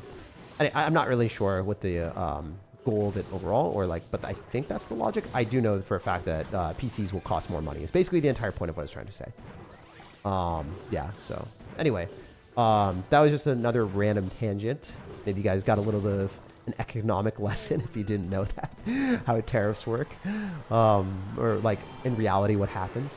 But yeah, that is kind of funny how like right now I did stumble upon a really good moment to buy PC parts because I think they will be a lot higher price soon. So I'm glad that it broke now instead of later. You know, you feel me, my dudes? Anyway, we're gonna go for a lightning here, and then we're gonna try do some other stuff. But yeah, that's why my camera looks like trash. You guys look at my camera, it like doesn't really look as good as it used to because the autofocus broke. So like, you guys can't really see me that clearly. Do you play Fortnite? No, I don't play Fortnite at all. How old are you actually? I'm 28. I just turned 28. Do you like watches? No. I got a Swatch from my dad when I turned like 17 or 18. And I wore it all the time. I thought it was really cool. And then I was like, nah, I don't really wear watches. As you can see, no watch on my hands. Don't really wear them. Don't even own one anymore. I guess one's on back at home with my dad. But yeah, I don't know. I don't have it. I don't even know where it is. I always thought it was funny when people wore like fake watches because a lot of them are really easy to tell if they're fake or not. So I don't know. I thought it was pretty funny. Like when someone's wearing like a really fancy fake watch or whatever. I think it was like, oh, that's weird. How would you do that? All right. What do we do here? I think we just fly machine, right? Oh, are we dead? Nope. All right. Screw that. I'll just Lava Hound again. That's a level 12 Lava Hound, right? Nice. Very cool. I'll get Skeleton Dragons down. I think that's fine-ish. I mean, I don't even know. I actually don't know. All I know is he doesn't have an evolved cannon this time. So that's a W for us. Take those. I'm going to lightning on the baby dragon because screw that card. I don't know if this works. I'm literally just spamming stuff. And it seems like we're doing damage. So I quite like how this is going. The lava pup takes 3 shots to kill, and then the fly machine's just staying alive the entire time. Okay, he has to go in. Graveyard. Yep. Obvious plays are obvious. Pulls it. The arrows. We don't lose. He actually lost this game very, very easily for us. Holy heck, that was so free. And then we just fly machine because it doesn't die. And then we lightning, and then we win the game because he has to cannon and Inferno Dragon. Alright, he's like not cannoning, so this is game over. A pretty crazy interaction how like this deck just beats most decks, even if you suck at the game. Like I am not good with this deck, man. Like I've never played it before. I'm making a lot of misplays. Going pretty well. If I were to donate $100, would you friend me in Clash? I mean, if you donate like $5, I friend you in Clash, I'm pretty sure. But there's a subscriber thing. Like you subscribe to me, it's like $5 a month or whatever. I don't know if it's worth it for you or not, but that's the only way I was able to discriminate between people and be like, oh, you know, that's how because there's a finite amount of people on my friends list. So that's the only way that I can choose the people that can be my friend. Because if I have everyone add me, then, you know, it just doesn't work. I mean, I guess I could remove everyone and then add new people every single month. But yeah, I don't know. I did 40, says Mysticism. You guys do not need to donate that much. But yeah, if you did donate $40 or whatever, you guys can also just like, there's a Discord server. You can say like, I'll add you. Like if you become a member of the channel or whatever, the $5 a month thing, that's the easiest way of doing it. And then you just show proof. And then one of my mods are like, oh, Jake, you got to add these people because they subscribed and you made a promise. I'm like, yep. And then I do it. Sometimes I'm a little bit late. I'm actually notoriously bad at reading chat. I'm also awful at doing things on time for all that stuff. But, you know, I do add everyone that does that. This is just turning into a Lava Hound cycle. Oh, yeah, the last game, I don't even know what I was doing. I was just spamming at the bridge because I felt like I was getting positive momentum and positive elixir trade. So I felt like you couldn't do anything if I just dropped a Lava Hound at the bridge. If I kept my fly machine or whatever alive and then Lava Hound, look, the lava pups don't die because they're level 12. So it takes 3 shots for him to kill it. So you just lose the game. And we're not going to go Valkyrie because the Goblin Cage defends both sides. So, like, if we Goblin Cage here, it's just safer. If we cycle the Valkyrie, then he goes the other side and he just spams me. The game's over. He lost 100%. There's no shot he wins. How long have you been streaming? An hour, 30 minutes. We're going to at least do 2 hours today, I think. The goal. Where you get your Clash Royale news? Nowhere. I get myself. I don't know. Supercell? I'm not sure, man. These are the questions that keep me up at night because I have no answers. Just like how he has no answers for guards and no answer for how he's going to come back in this game. No, you're so dead, dude. You're more cooked than the freaking Chef Tower and Clash Royale. It cooked the game, bro. Holy heck. Alright, yeah, we can just Valk. I don't even think the Valk made sense to do, but I wanted to do it anyway. For the fun. We're gonna lightning here so then we can keep the Skeleton Dragons alive. Skeleton Dragon alive, never mind. Okay. Well, maybe Skeleton Dragons. You know, we can get a family up in here. Who said we can't have a family in arms? Look at the charms, guys. Arms and charms. He can't even break through this. This is crazy, dude. He can't even take a tower. I'm telling you guys right now, this deck is so good. Holy heck, man. Like, only games we lost are games that I play like an idiot. That's a good sign for the deck. Never played a deck, only games you lose are the ones that you don't even know what you're doing. Are you married yet? No, dude. Oh, you guys are crazy. I'm not even close to that stuff, guys. Not even close to that. Y'all will probably never see any girl that if I date in the future for content and stuff like that. I think this is a bad idea. I did that before. I think it's not ideal. I don't know. Luckily, the girl that I dated before was like the breakup was actually pretty good. He was a good person, and things like ended on good terms. But like, I don't know.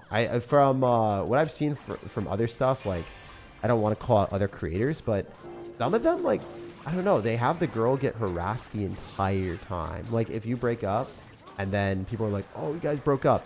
Well, actually, I can just say it because you guys probably have seen this too.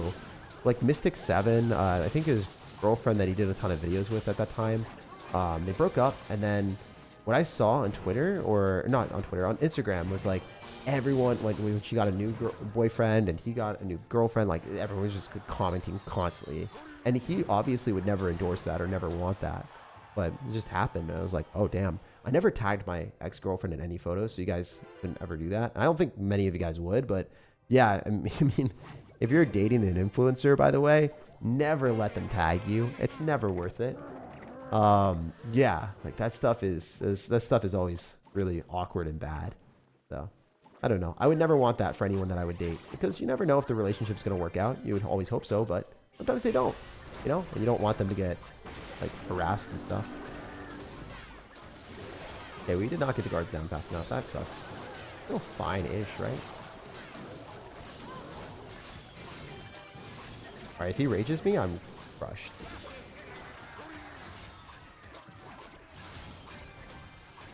Did that actually heal? Oh my god.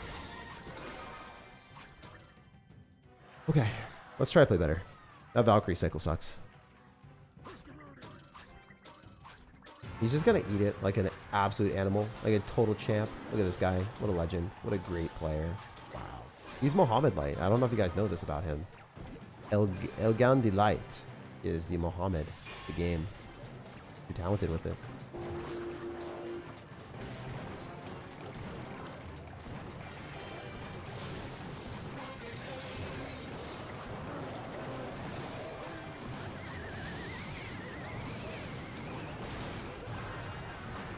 Oh my gosh, that was the best Goblin Cage brawler I've ever seen in my life.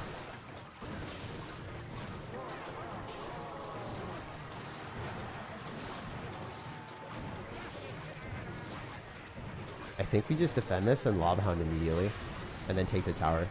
Because he's not defending this Lava Hound. There's zero chance in heck. He's gonna Electric Dragon, we lightning it, and he just gets cooked. Do we defend this though? I don't know if we do. It's gonna come down to the wire. I think we do barely, but the blobs just do so much damage. It's crazy how broken they are. They're actually unfair. So yeah, we win. Kind of a bad game. I don't think I played well. I know he didn't play well, so it's fine.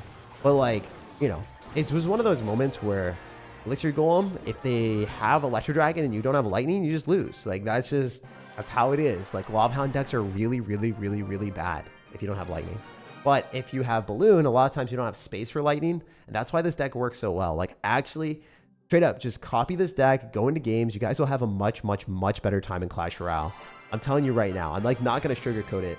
I do think that this deck is broken. Let's just, do we want to waste gems? Probably not, right? On my mini account? I don't have gems to be wasting out here. What else do we have?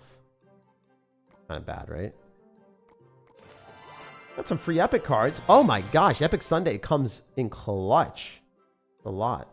Yeah, Lava Hound definitely deserves a nerf in my opinion. Like the tower deserves a nerf, not the actual card. I think Lava Hound is very fair and balanced. I just think that like specifically if you can build a deck like this and just win without being good at the game, or like even knowing what you're doing is crazy. 2 more games? Yeah, we're gonna win this one. We got this. We got this on lock. Why not add Electro Dragon? Because you want cards that outrange things, and the Fireball bait with Skeleton Dragons and Fly Machine is really nice. So the synergy is good. It's optimized entirely. Like you do not want to change this deck. You can't change this deck. Let me change that. You can't. You cannot. You can't. Love from Nepal. What's up, man? Thanks for tuning in all the way from across the world. What kind of music do you like? I actually really like gaming tracks. So like a lot of old games will have game tracks and stuff like that you can listen to. I super love those.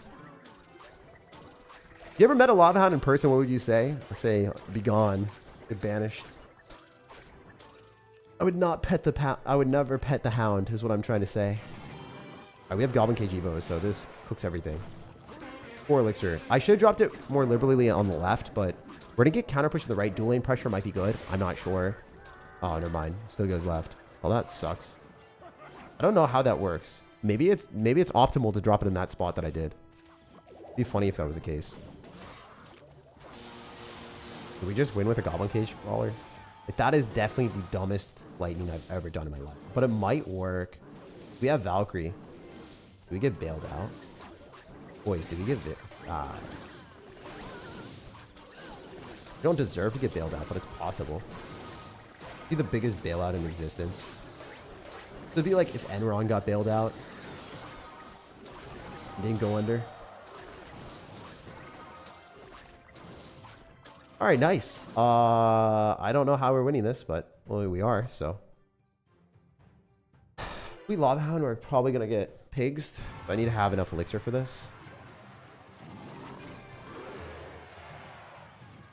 Like, what does he do? Unironically, does he just lose? He's going to fireball these. Make him fireball immediately.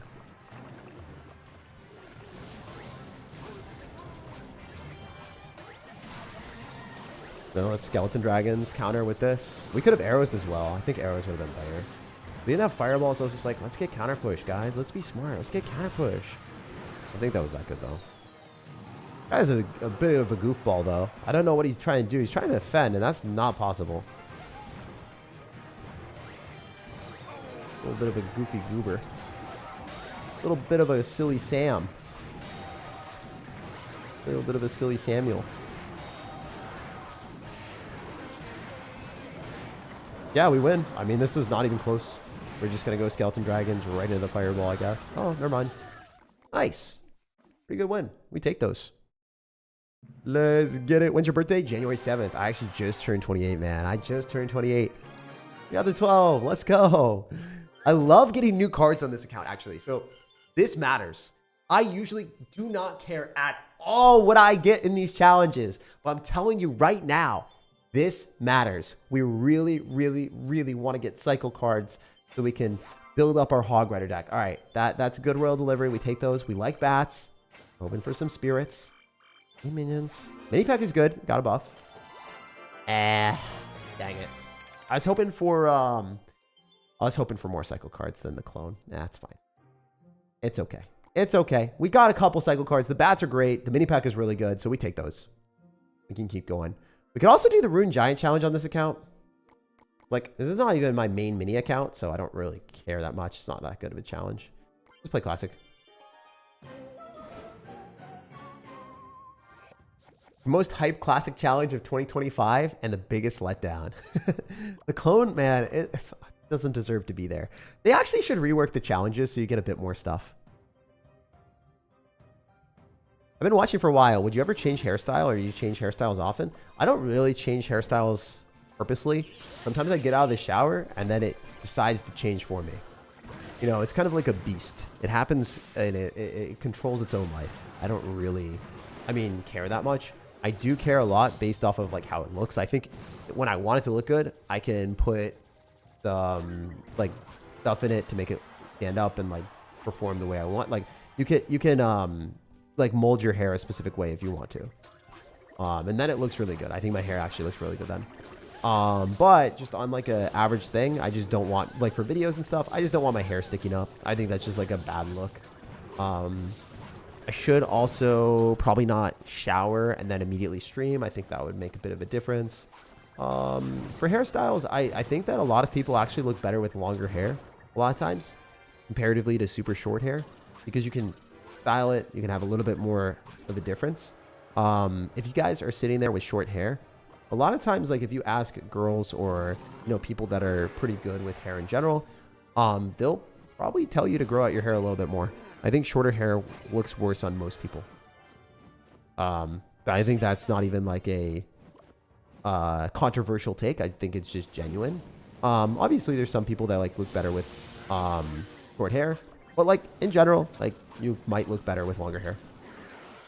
Or that's something worth experimenting with. I know I definitely look better now than I did before. If you watch my old profile pictures, just in general, like I got a very big unbiased sample size. A lot of people that when I was dating, after, I broke up with my ex a while back, I like went on dates and stuff, and I still had like my old photos and stuff because I didn't like change my profile. They're like, you look so much better in person. Like, what happened? And I was like, oh yeah, changing my hair might have made a difference. So yeah, I do think that it's worth experimenting with different things, like it is with food too. Like generally, like if you don't try certain foods, you never know if you like them or not. If you don't try different hairstyles, you're not going to know how you look with them. So yeah, it's nice experimenting with different things. Definitely gave me a bit of a better benefit. Obviously, you don't want to experiment with like the riskiest things in the world, but like, hairstyles, food, activities, generally all pretty safe things to do, as long as they're not like, crazy activities. You do live streams on your Pokemon account? Yeah, I do. I'm thinking about doing like a live stream pack opening eventually. The thing is, I would really love to get like a distributor or something like that, and then get like wholesale prices, and then, not mark up the packs to like $10, It'd be kind of cool to be able to do that with you guys, and then, ship out the stuff and not make any money on it, but just like make money off the views and sponsorships that I get. And not off of, you guys. That's kind of my philosophy with Clash Royale as well. I don't know if you guys care or know that much about what I do, but I don't ever ask for money. I'm not going to have donation goals. I'm not going to do any of that. My goal is to not milk you guys. My goal is to milk companies and people that have like all of that money. So if I ever give you guys deals or anything, or if I ever like sell something to you, it's going to make sure that like it's a reasonable price. It's not going to be something that's over market price ever. Like if I sell like anything on Pokemon, I think that it would be under market value or market value at all points. Like it's never going to be over. Like there's nothing more frustrating than going to a card store or something and then watching like the prices be super freaking high. Because like new people that stumble into the hobby and then buy from those people are actively getting scammed, and they don't know any better. And it's really frustrating. So for me, like I have morals of like, this annoys me. I will never do that. Also for like my sponsorships and stuff, I don't know if you guys know, but like the sponsors that I take, almost all of them are free. Like there are video games that if you don't enjoy it, you download it, okay, herp to derp, you wasted a little bit of time, but like you don't spend any money to buy that or do anything. It's like a free download. And it makes me a lot of money so I can put out better content. However, if I were to do an advertisement for a paid game, it always has to be something that I would want to play, and I've played it before, or it's something that lives up to my standards. Or if it's a paid product like Manscaped, or I guess Warby Parker, or the Samsung Galaxy phones that I've been using, like if I like those things, then I will take a paid sponsorship for it. But there's a lot of companies that have been like, hey, we're going to offer you an insane amount of money. I'm like, yeah, but your product sucks, so I can't. I don't actually say it that way. I'm just like, hey, sorry, I just don't think that we would be a good fit. I don't think that your product is something that I would personally use, so I can't like, pass it off to my audience and say, hey, I like this. So yeah, that's what I say. And then we don't take the sponsorship. That's just something that's really, really important for me. And if I ever do anything like that in the future, yeah, that's how it's going to be. I don't know about like the mystery product thing. It feels kind of like gambling, like the packs. Like if you have a mystery pack and then you give someone a slab or whatever, from what I've seen is like generally like gambling squared, because you're hoping that you get a good pack or a good like selection of thing. And then if you open the pack, then you have to get good cards as well. I don't know. I'm not a huge fan of those things. Done a lot of that as well. There's no upcoming Peace Out Girl Scout crypto coin. Bummer. I know. You guys were really hoping to make a ton of money on the Peace Out Girl Scout coin. Actually, dude, I hate those things with a passion, bro. Like, I'm not even fibbing, man. I just super, super, super, super hate, like, anyone that, like, sells that stuff to people that are unsuspecting, man. Especially, like, I think influencers are the worst. Like, there's a lot of really bad ones, man. I have no respect. I have no respect for all the influencers that have, like, millions of dollars. And they're like, I need more money, so let's scam my audience. I'm like, bruh, you can't be serious. This is not real life. I don't know. Tell us a joke, please. You're putting me on the spot, bro. I don't know. Will this deck be in a video on your main account? Maybe. I think it's good enough. There's definitely a chance. The thing is, not that many people like Lava Hound, so it's hard for me to put out a video on Lava Hound because I don't like Lava Hound. Other people don't like Lava Hound. So this might be your yearly dose of Lava Hound, guys. Might be your yearly dose of Lava Hound.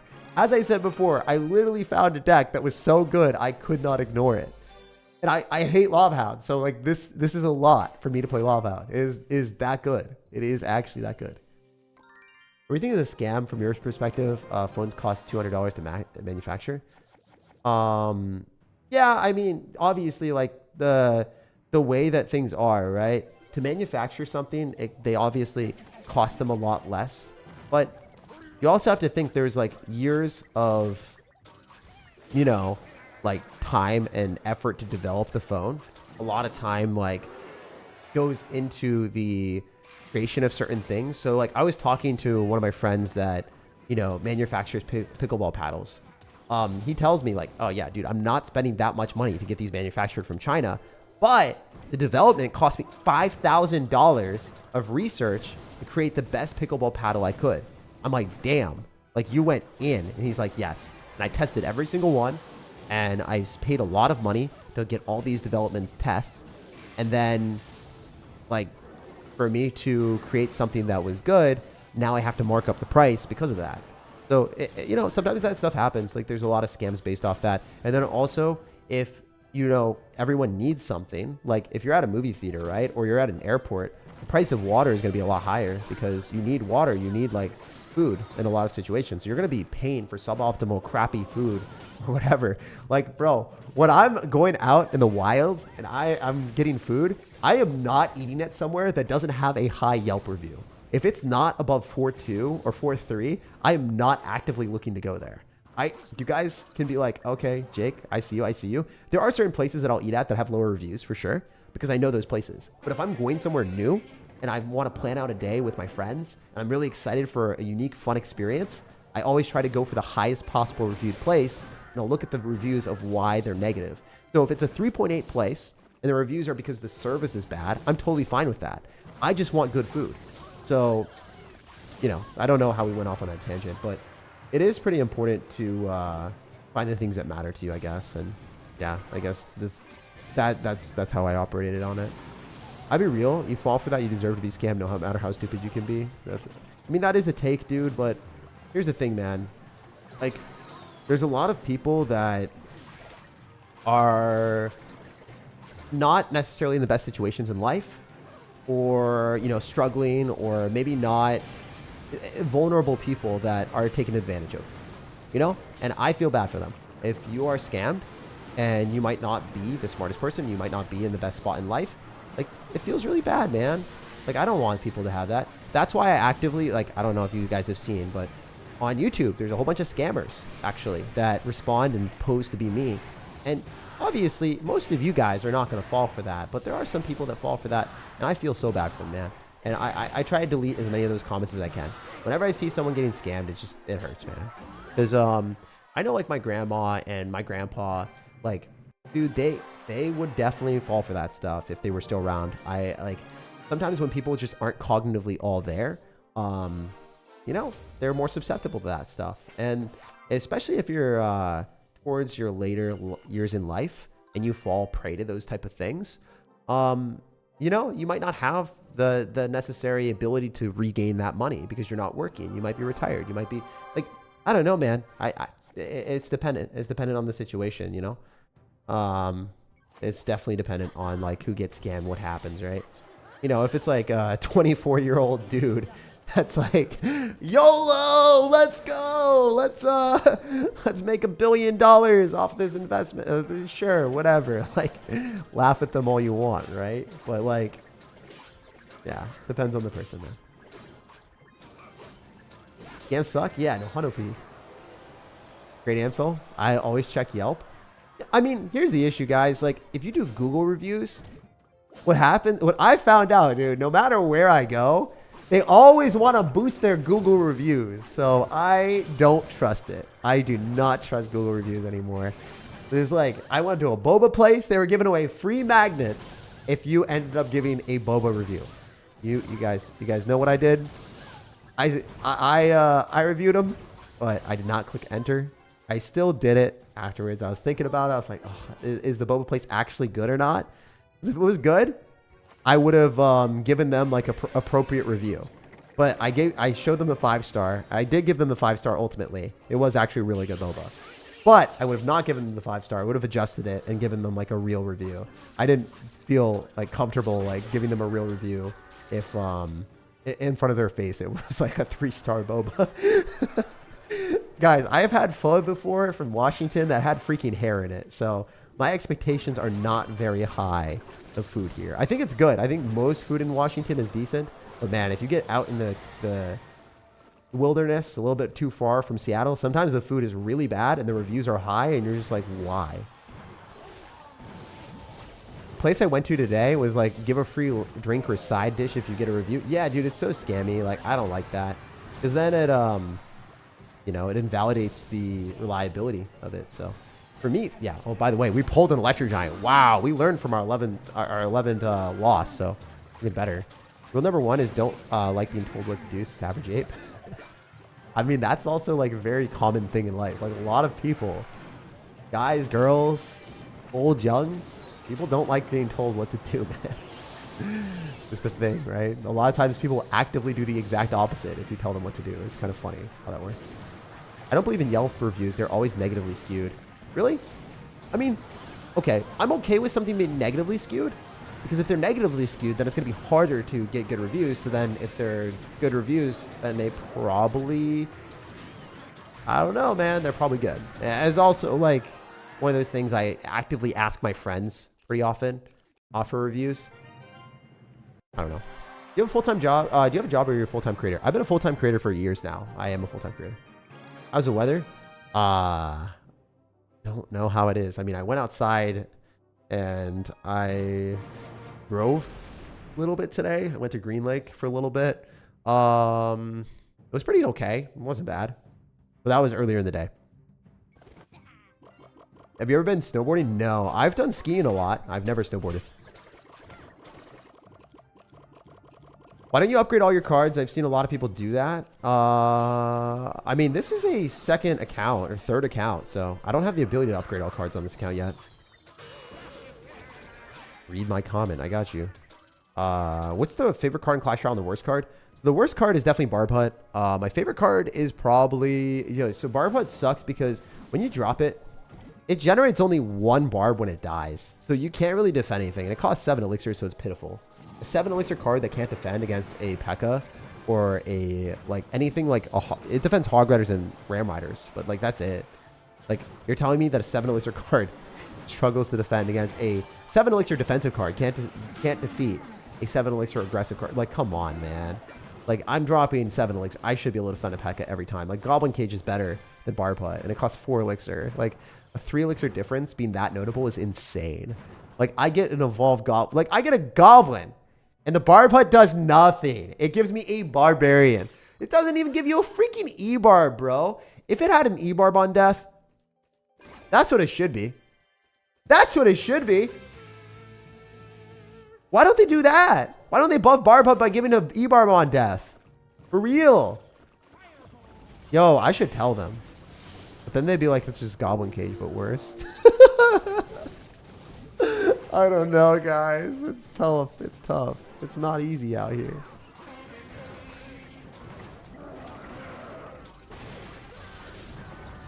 Oh my gosh, that freaking hurt. I'm an idiot. I don't think I played that well at all. I should have just dropped it in the middle and then guards afterwards. Oops. Battle Ram would have connected and I would have been fine. But I am a Baka Bear. Oops. Alright, we only have one last push in us. I don't think I played that very well, so hopefully we can make this work. You never know. We're going to have to eat the bandit. 100%. If we don't, we lose. We can lightning on the wizard, so that's fine. And we can arrows on minions. Or we can scout. Minions, minions, minions, minions, minions. Lightning here. Knew that was happening. Win a bubble? Win a bubble. I don't know if it's going to be a win, but hopefully. What doesn't kill you makes you stronger. We did it, ladies and gentlemen. Okay, that did not work as well as I thought it would, but we might kill the wizard. Why does he have arrows with this, man? Jeez, this is like not actually a good matchup. The arrows plus wild wizard. Super annoying. Arrows plus wizard. Not fun, man. Not a very fun experience for me. Okay. This will hit the tower. That was the weirdest animation ever. It worked, but did it really? That's the question. Alright, he's trying to lightning block. Good run up, though. Nice. Wizard got destroyed. He actually got outplayed. Can't really do anything with this, though. Those are pretty bad minions.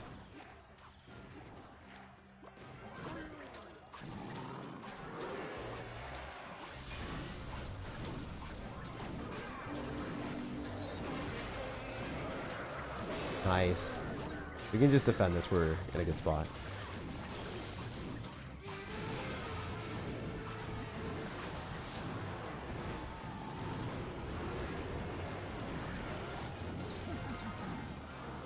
Literally not even bad.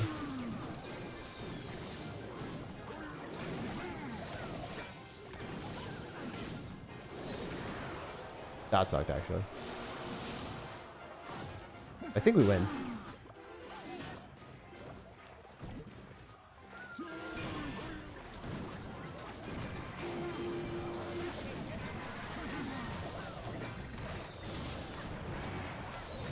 Nice, we won. Wow, that was a really good comeback.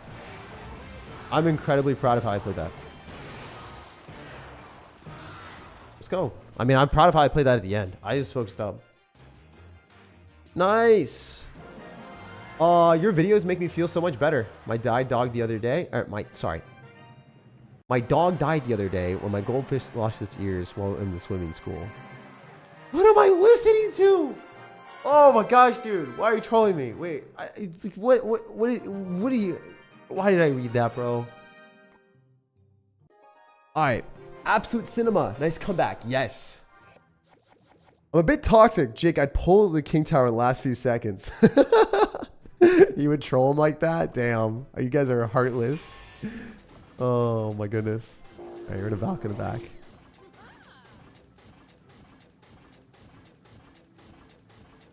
Dude, I am not wholesome. Stop it.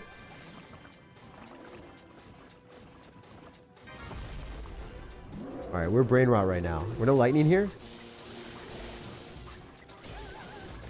Go guards afterward. I would have lost that match. Maybe. I don't know. I play Laser Golem, but I can't win against Evo Valk and P.E.K.K.A. I mean, if you lose against Evo P.E.K.K.A, it's understandable. And Evo Valk is really fun too. Win a bubble. Yes, dude. It's always win a bubble. It's always win a bubble unless it isn't. And then that sucks.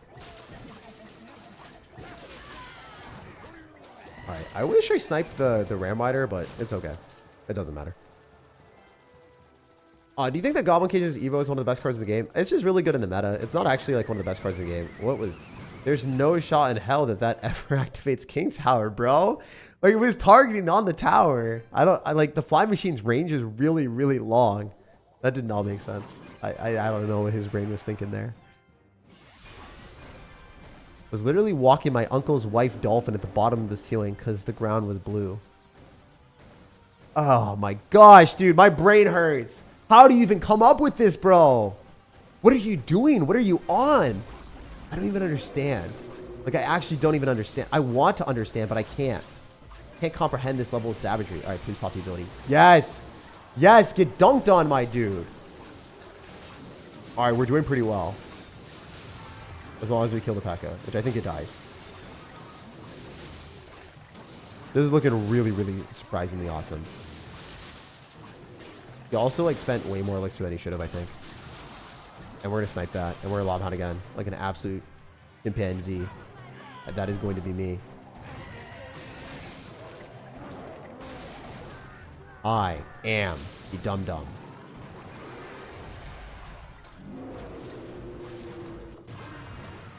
Alright, dude, there's no way. There's no way this is real. I don't know if I should read it. I'm reading it. I'm committed. I'm committed. I don't even care.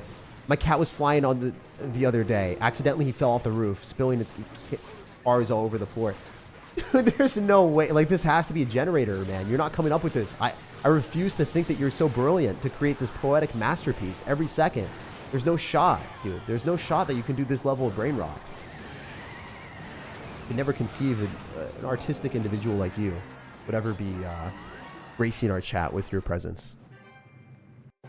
El Goblin Giant? What do you mean El Goblin Giant? There ain't even a Goblin Giant in the game, bro. I was a Goblinstein. This is Frankenstein, but in Clash Royale's version. Alright, cool. Man cave. How many frogs have you... Oh, no, dude. Stop. Alright, I went to get ice cream yesterday, and it was, like, not great. Even though I had really good reviews. I was so sad. And then I remembered Google reviews.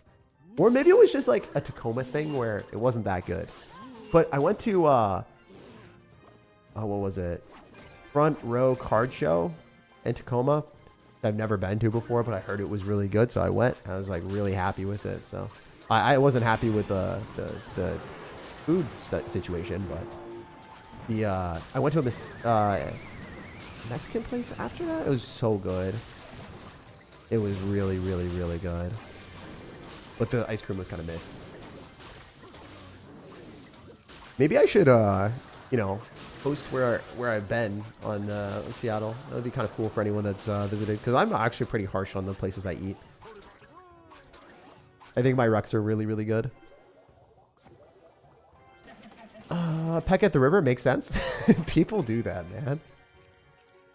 I still got to push the Ultimate Champion. Yo, Ultimate Champion's pretty nice. I think, like, also for food, man, like, I genuinely think that a lot of tourist places or a lot of places that are recommended are just kind of mid. And it's sad because I think that people could get a much better experience if they went to the right places in Seattle. Maybe I should do, like, food reviews of Seattle and then just have the video up there for forever. I feel kind of bad if the place is mid, though, right? So maybe I just do my favorite places. And then, like, quickly be like, oh, yeah, I would say that this place is slightly overrated. Probably not worth the price. And I would just keep it at that. I would just be like, these are lists of ones that I probably wouldn't go to comparatively to this. Or maybe I just talk about the ones I like. I think that's probably more respectful. Yeah. Then it's also like, you're not really, I don't know. It'd feel kind of bad if you like got bigger and then like people like looked at you and they're like, oh no, he's going to review my thing and they're going to say it's bad if it's not good. Like, I don't know if I'd have the heart for that. So I think I'd have to do good reviews. I feel kind of bad. Alright, can we just like push the P.E.K.K.A off and then kill it? I think we're fine. This is looking really good. We literally pushed the P.E.K.K.A off and we're vibing. Oh my god, stop it, dude. You monster. You absolute unit of a man. All right, we're not going to be able to counter this. So we're just going to fly machine Lava Hound, I guess. That goose is cooked. Yeah, you guys let me know what you think about food review stuff. I don't know. I was thinking about that because I already go to places sometimes. Like when I go and travel, kind of fun to do that. You know, I was thinking free content. I don't know if that's needing to be on content. Sometimes everyone's like foaming at the mouth. Ooh, every moment should be content. Everything that I do is content. I don't know if that's ever like a good thing, but yeah, I was just thinking. I don't know if that's an idea that I should ever explore or not. There's also specialized specifically for Washington people. I guess maybe some people would like watching these, you know, reviewed food. I'm not sure.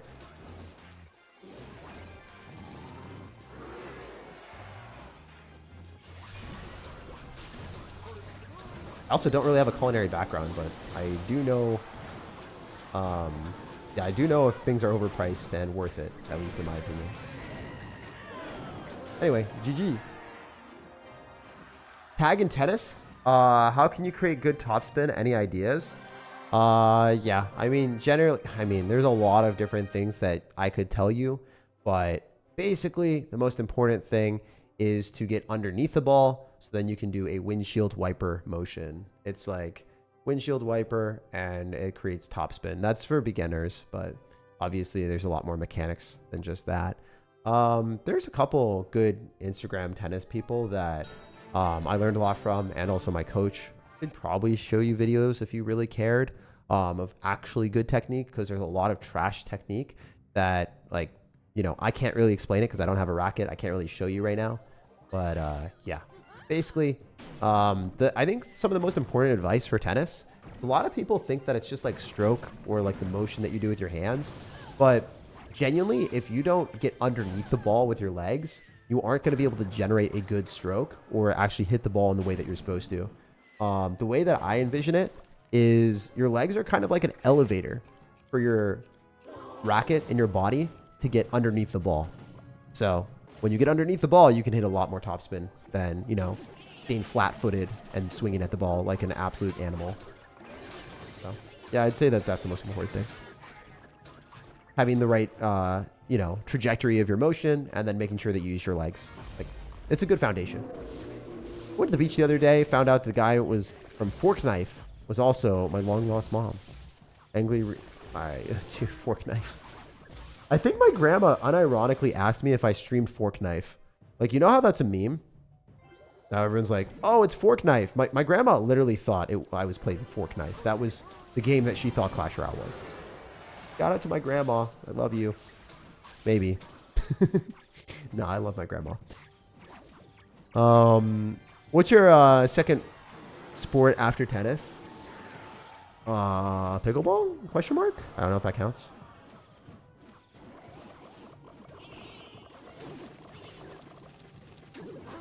All the good players bounce so high from serves. Shake my head. You mean like a kick serve or a second serve with topspin? Yeah, those are pretty fun to do. Basically, like, the way that you actually hit a lot of spin on that is using your legs and jumping up with the ball, basically. Is really, not really, I don't know. You don't want to throw the toss up as high as you would typically with a flat serve. And also, you throw the ball a little bit behind you a bit more, so then you can generate more spin. And it's a specific like motion that I can't really show, but yeah. I had a really good kick serve. My serve is one of the best in New England. But that's also because, you know, I was just good at one thing. I was pretty bad at everything else, comparatively to everyone else. Anyway, yeah, we lose this game. I play like trash. I deserve to lose. Maybe we can arrows here. Maybe we don't lose. Any shot, man? There's no way he doesn't beat this. He has to beat this, man. There's no way. This is crazy if this takes tower. It took tower! What is happening? I played like a chimpanzee. I was like 1, 2, 3, spam like a chimpanzee, and it worked. All right, cool, nice. All right, we're gonna do this. The fireball is so annoying.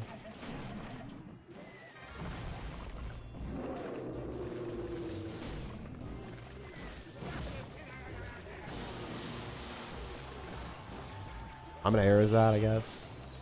Keep a single skeleton dragon live, maybe. Nah, none of them. We'll just set up another Lava Hound, I guess. The Goblin Cage is pretty good, but not as impactful as a Lava Hound would be. If he goes for a Mortar Evo, that's kind of annoying. And of course he does. He has the strategies, my dudes.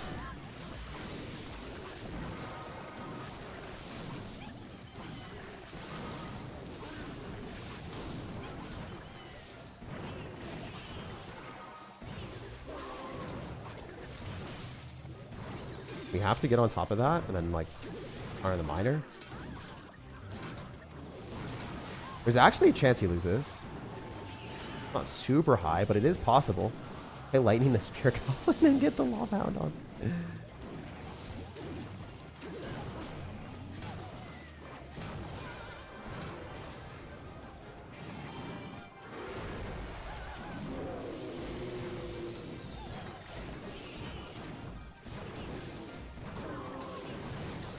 Cook him! Yes! Lava Hound! I love you! You're such a good boy. I would never pet a Lava Hound, but maybe, if I ended up getting some sanitary, I don't know, procedure where I got a robotic arm, I would pet you, Lava Hound. I would need multiple arms to want to pet that Lava Hound now. I would consider it. Clash Royale gives me an evolution. I visited my sister last month and she ran around Green Lake. Dude, I thought that was going to be a brain rot comment. I was like, oh, I visited my sister last month and we went to Mars and then we stuck our foot in a melon and then we found a cat. I thought it was going to be something like that, bro. But no, that's actually a wholesome, good comment. I'm happy. I feel refreshed after reading your comment. Thank you, man. Yeah, Lava Hound was a good boy. He was a very nice boy. Made our opponent sit down. What would it take to pet a lava pup? We're all 6. Nothing, bro. There's no way. You couldn't get me to do that, bro. Lava Hound and I, we're not friends. The lava pups, at least. There's too many. They're too fiery. They're too spicy. 4 days in a row going for a war matchup with level 14s as level 11. Shake my head. Yeah, I mean, that's Clash Royale. Like, you expect anything different there? I definitely expected that. Arrows do not kill. This sucks.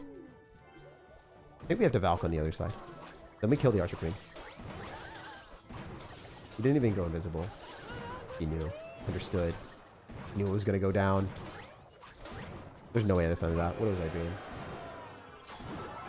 But we can do this. Doesn't he just Archer Queen? No, he's not back to Archer Queen.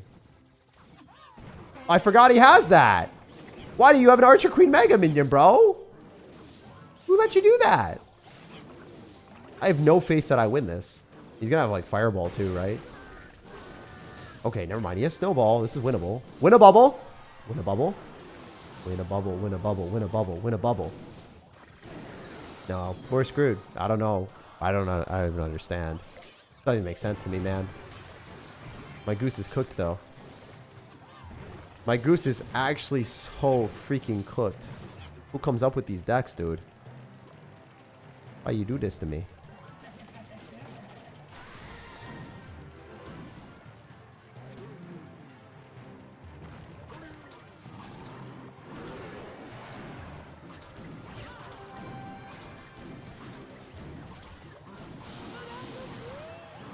We'll see what this does. I mean, this is a possibility. There's no shot that we win this, but there is a chance that he decides to lose. It's actually the only way we win. He just decides that he doesn't want to win the game. Please just leave, bro. No one wants you to win. You all want me to, like, just somehow win the game by you quitting. Oh, one more! No! Playing with my feelings, brother. Oh, that's rough. That's some tough stuff. He snowballed it back. I gotta respect it. I gotta respect it. Well played.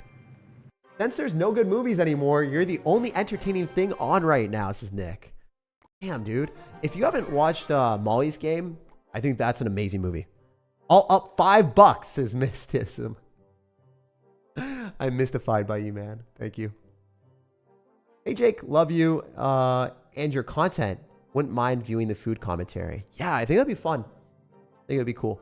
I also have friends that want to do that for Instagram stuff, so I might be able to tag along, you know? I think that'd be cool. Have you ever been to Arbor Den, Dean? If not.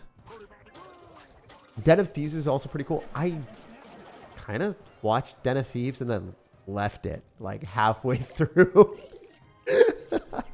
I heard it got better. I heard it was pretty good. I wish I did. Wish I watched the whole thing. Wait, what is happening here? Did we have an amazing matchup or what? I'm going to arrows this, because it kills things quicker. And then we can Lava Hound in the back. And I think this is phenomenal. I think we just win the game. I'm going to go guards, actually. I don't know if that's worth it, but I want to get the Valkyrie close to the tower and force out as much elixir as I possibly can. I think it's funny to do that.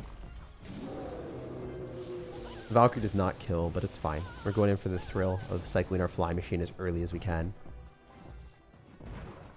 Cycling it there can snipe buildings and also doesn't get hit by the other thing. The other thing is so descriptive. I know. I'm an intellectual. That has to be worth it, right? Why would you cycle the bomber? That's definitely not the play, bro. He just poisons this or arrows this? What does he do? Like, if he doesn't... Oh, no, he's just dead. This is undefendable. Yeah, so... Very bad matchup for our homie here. He can't win this game. It's not possible for him to win. Also, I don't think he has a defense for Skeleton Dragons in his deck. Like, actually zero defense for them. So he has to Ice Spirit, then use the Cannoneer. It's just so much elixir to defend that. Kind of crazy to think about. He pops ability, which makes sense to do, but also at the same time, not the best for him. We're going to cycle that because we can get the Brawler to force... Ooh. Well played. Wow, isn't that pitiful compared to what it used to be? That would take my entire tower if that was old, Ancient Evolved Bomber. It seriously would have taken my tower. Oh! Mamma mia! you messed up. Luigi, you did a little bit of an oopsie. You put the L in Luigi.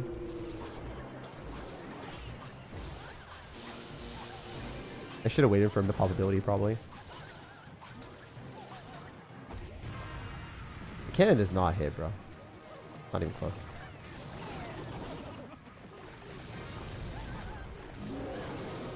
In the back is insane. Trying to backdoor donut me, bro. You guys know that? That's actually a famous place on Martha's Vineyard. They literally sell donuts at like 12 p.m. and everyone lines up after being drunk. Wait, what am I doing? Yeah, I'll let him take a tower. No, I won't. I'll arrows the goblin. I'll arrows the singular goblin and screw him. Oh, that's so toxic. Because we didn't even Valkyrie there. We just using an arrows to kill a goblin, knowing the game would expire before he could take my tower. Pretty funny.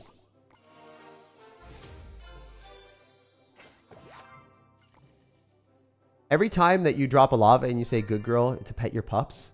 Oh, I didn't know the Lava Hound was a girl. I kept saying good boy. Holy crap, you've been streaming for so long? Nah, it's just supposed to be a 2-hour stream. I mean, 2 hours and 23 minutes. It's not that long. Can you grind grand challenges after? I could. The issue with grinding grand challenges is this is a free-to-play account. So I can only do 4 grand challenges and then I'm out. And then you guys are going to be like, why did you spend money on the account? And then I'd be like, well, I kind of want to beat it as a free-to-play. So I could do it after I have the free-to-play done. But I would do that on the other account. But right now, I need to get my card levels higher up on this. So from a content perspective, only having 4 grand challenges is probably not great for content. Because then I wouldn't be able to do too many streams on this account. It might be more economical to do the challenges in Classic as well, which is probably like not the best thing to do for most people, but yeah. Oh my gosh, is he dead? How do we have a level 13 Lava Hound already? Game is so fried, man. This level 13 Lava Hound is so stupid. Look how much damage it's doing. That's not real. This isn't real. That shouldn't be doing that amount of damage. And then the pups are going to be even worse for him. Even if he poisons, it's so bad. We can set up Skeleton Dragons and then go all in on the other side and take the tower. Or we could Skeleton Dragons in the right and then Lava Hound in front. There's so many different plays. Every single one of them works. It doesn't matter. I think I'm going to take the tower in the right first, just to guarantee it. He's dead. He's just down elixir. He can't defend this. He doesn't have anything. What is he supposed to do? Like, actually, what do? You Electro Dragon, and then we Fly Machine and counter everything? And then you lose the Electro Dragon because it doesn't permit chain onto all of our stuff anymore? Okay, that was quite good on your end. I give you credit where credit is due, but still gonna die. Fly Machine takes tower, and the pups are 12, so they take 3 shots to kill. The game's just over. There's literally nothing he can do. That's insane. So yeah, this Lava Hound deck just beats everything, apparently. It actually just beats everything. That's awesome. So he's gonna set up a push with an Evil Goblin Cage, and then he's gonna try to cook something in the back, I think. Maybe he gave up. I don't know. We're gonna hold the Valkyrie, though. He might have... No, he's still playing. Still alive, but barely breathing. Well, you're dead now. Wow, that did not work out well for him at all. Because we can Fly Machine and snipe the Electro Dragon, force a poison. It doesn't matter if the Electro Dragon dies. That's all we care about. It's killing the Electro Dragon. He goes in for that. We Valkyrie on it. In the back, so that's terrible for him. We can go guards here if we want. Wow, this deck is so good. And we're going to pull in the Bola. We can also go Lava Hound in the middle right now. Level 12, that's nice. Yeah, so this game's over. I think I could Lightning to take a second tower by 10. That would be nice. Lightning's pretty much immediate. If we got one more lava hit and that, we would have taken it. Lava Hound is a guy. Okay, I did not know. The general thing with Lava Hound is it either wins or loses hard, where it doesn't matter how good you are. To an extent, a lot of top Lava Hound players are different. Yeah, it makes sense. Yeah, I do think that Lava Hound, a lot of times, it wins based off matchups. Like, if you play into a drill deck without anti-air defense, you can just cycle Lava Hound and then just randomly spam stuff and you win. There are some Lava Hound players that are actual NPCs at top 1,000 in the world. And, like, even higher than that, there are top 200 player Lava Hound players that are not good mechanically at the game and also don't know how to play other decks. So, that does happen. At least comparatively to the other players that I've seen. Like, whenever a deck is boosted, that's not just Lava Hound. It's pretty much everything, right? If someone one-tricks a deck and they memorize all the interactions of, like, what to do, in my eyes, they're not good at the game. They've just memorized things. And it's not like they're super smart or anything. Congratulations, like, you hit your finish. You deserve that. You deserve credibility for that. But you're not, like, a master of all decks. You've mastered one deck because you've memorized the correct things to do. And that deserves, like, you know, credit. Now, obviously, you spent the time and effort to do that, so good job. But if you don't have the creativity to actually, like, come up with things on the spot and get better at the game, then you're not, like, a phenomenal player, you know? That's you need to be better with a couple different decks, or at least more than one deck archetype for me to be like, oh, wow, dude, that is super impressive, at least to me. Can you sing? I mean, sometimes you'll be blessed by stuff that might hurt your ears a little bit. I am not going to do that on command, but sometimes I just randomly do it. All right, nice. We can Skeleton Dragons here. The Lightning as soon as possible, and we are going to give him the Chain of Pain. Let him know that Lightning is not his element. Nice. That Fly Machine staying alive at level 12 is going to screw him over. That game's already over. So, yeah, this deck, it's just so good, man. You missed both my comments above. Forgot what they were. Poison must be nerfed. Its poison time is too long. Nah, I don't think poison needs a nerf, man. Poison does less damage to towers than Fireball. That was a great nerf. I think that was a reasonable thing. They valued the immediacy of Fireball over Poison for too long. They thought that Poison should do more damage, but I don't think Poison should have ever done more damage than Fireball. Poison has area denial, which works really well with certain decks, whereas Fireball is almost always a better choice now. But the immediacy of it, it works with like Hog Rider decks, Royal Hogs decks, stuff like that. But yeah, I don't know. I don't think that Fireball should have been valued as high as it was for a while. All right, let's just do this. I don't think I played this great, but... Oh, that hit still, man. Oh, sugar. This is not good. Does Juicy J ever say sugar? I feel like that is a South thing. Not going well. No, I got the wrong pancake. Fine. Fine.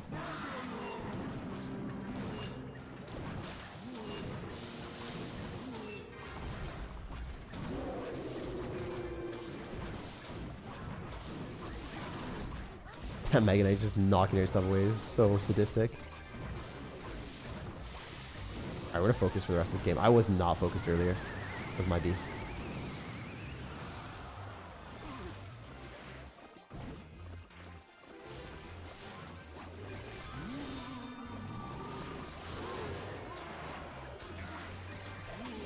Did he really just Royal Ghost like that and then try to cycle Electro Dragon into us? Or what does he do? NATO, okay, that's respectable.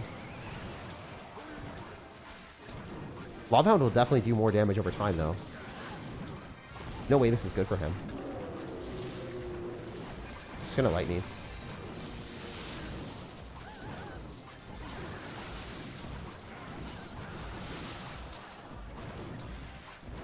Yeah, we're winning this game right now by quite a good margin. We have the ability to Lava Hound with a Fly Machine, so he's dead. The game is actually just over. Yep, GG.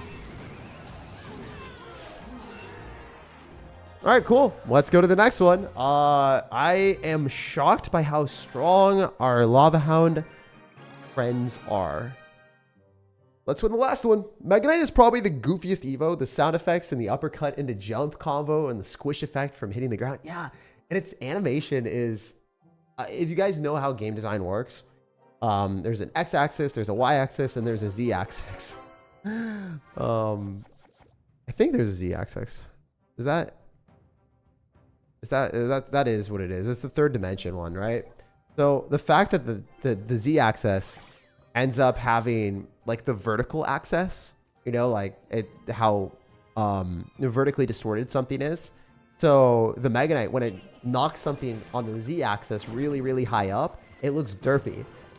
They didn't change that. It just looks comically stupid. It's funny, obviously, but it's not fun to lose against a Mega Knight that knocks your card out into outer space while you can't defend it. Like, oh no. And then the Mega Knight jumps into your tower. You're just like, I hate my life. Alright, so since I'm petrified of missing Goblin Cages, we're going to play like this. And we're going to arrows on these bats as early as we possibly can so we don't lose the Goblin Cage Brawler. Going to go guards. I might be in a bad spot. I think I might have overcommitted quite a bit. A tad bit, you know? A wee bit, my dudes. Not bad, though. It's level 12 Lava Hound. I might be fine. I might actually be okay.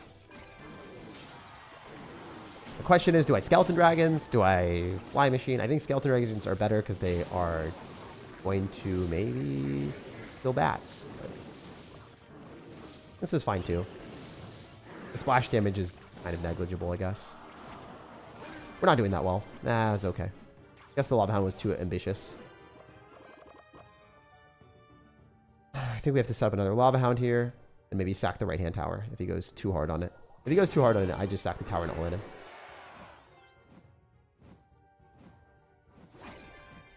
I think he might just focus on defense here. I don't know. I guess we'll find out. We don't want him to get Mortar Evolution, so kind of how we're playing right now.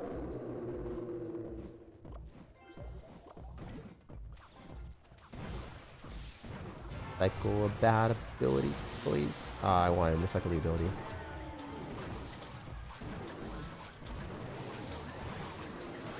Nice. This is actually really, really good. Phenomenal that he gave us those guards, too, for free. Cycling the miner is not ideal for him, I think.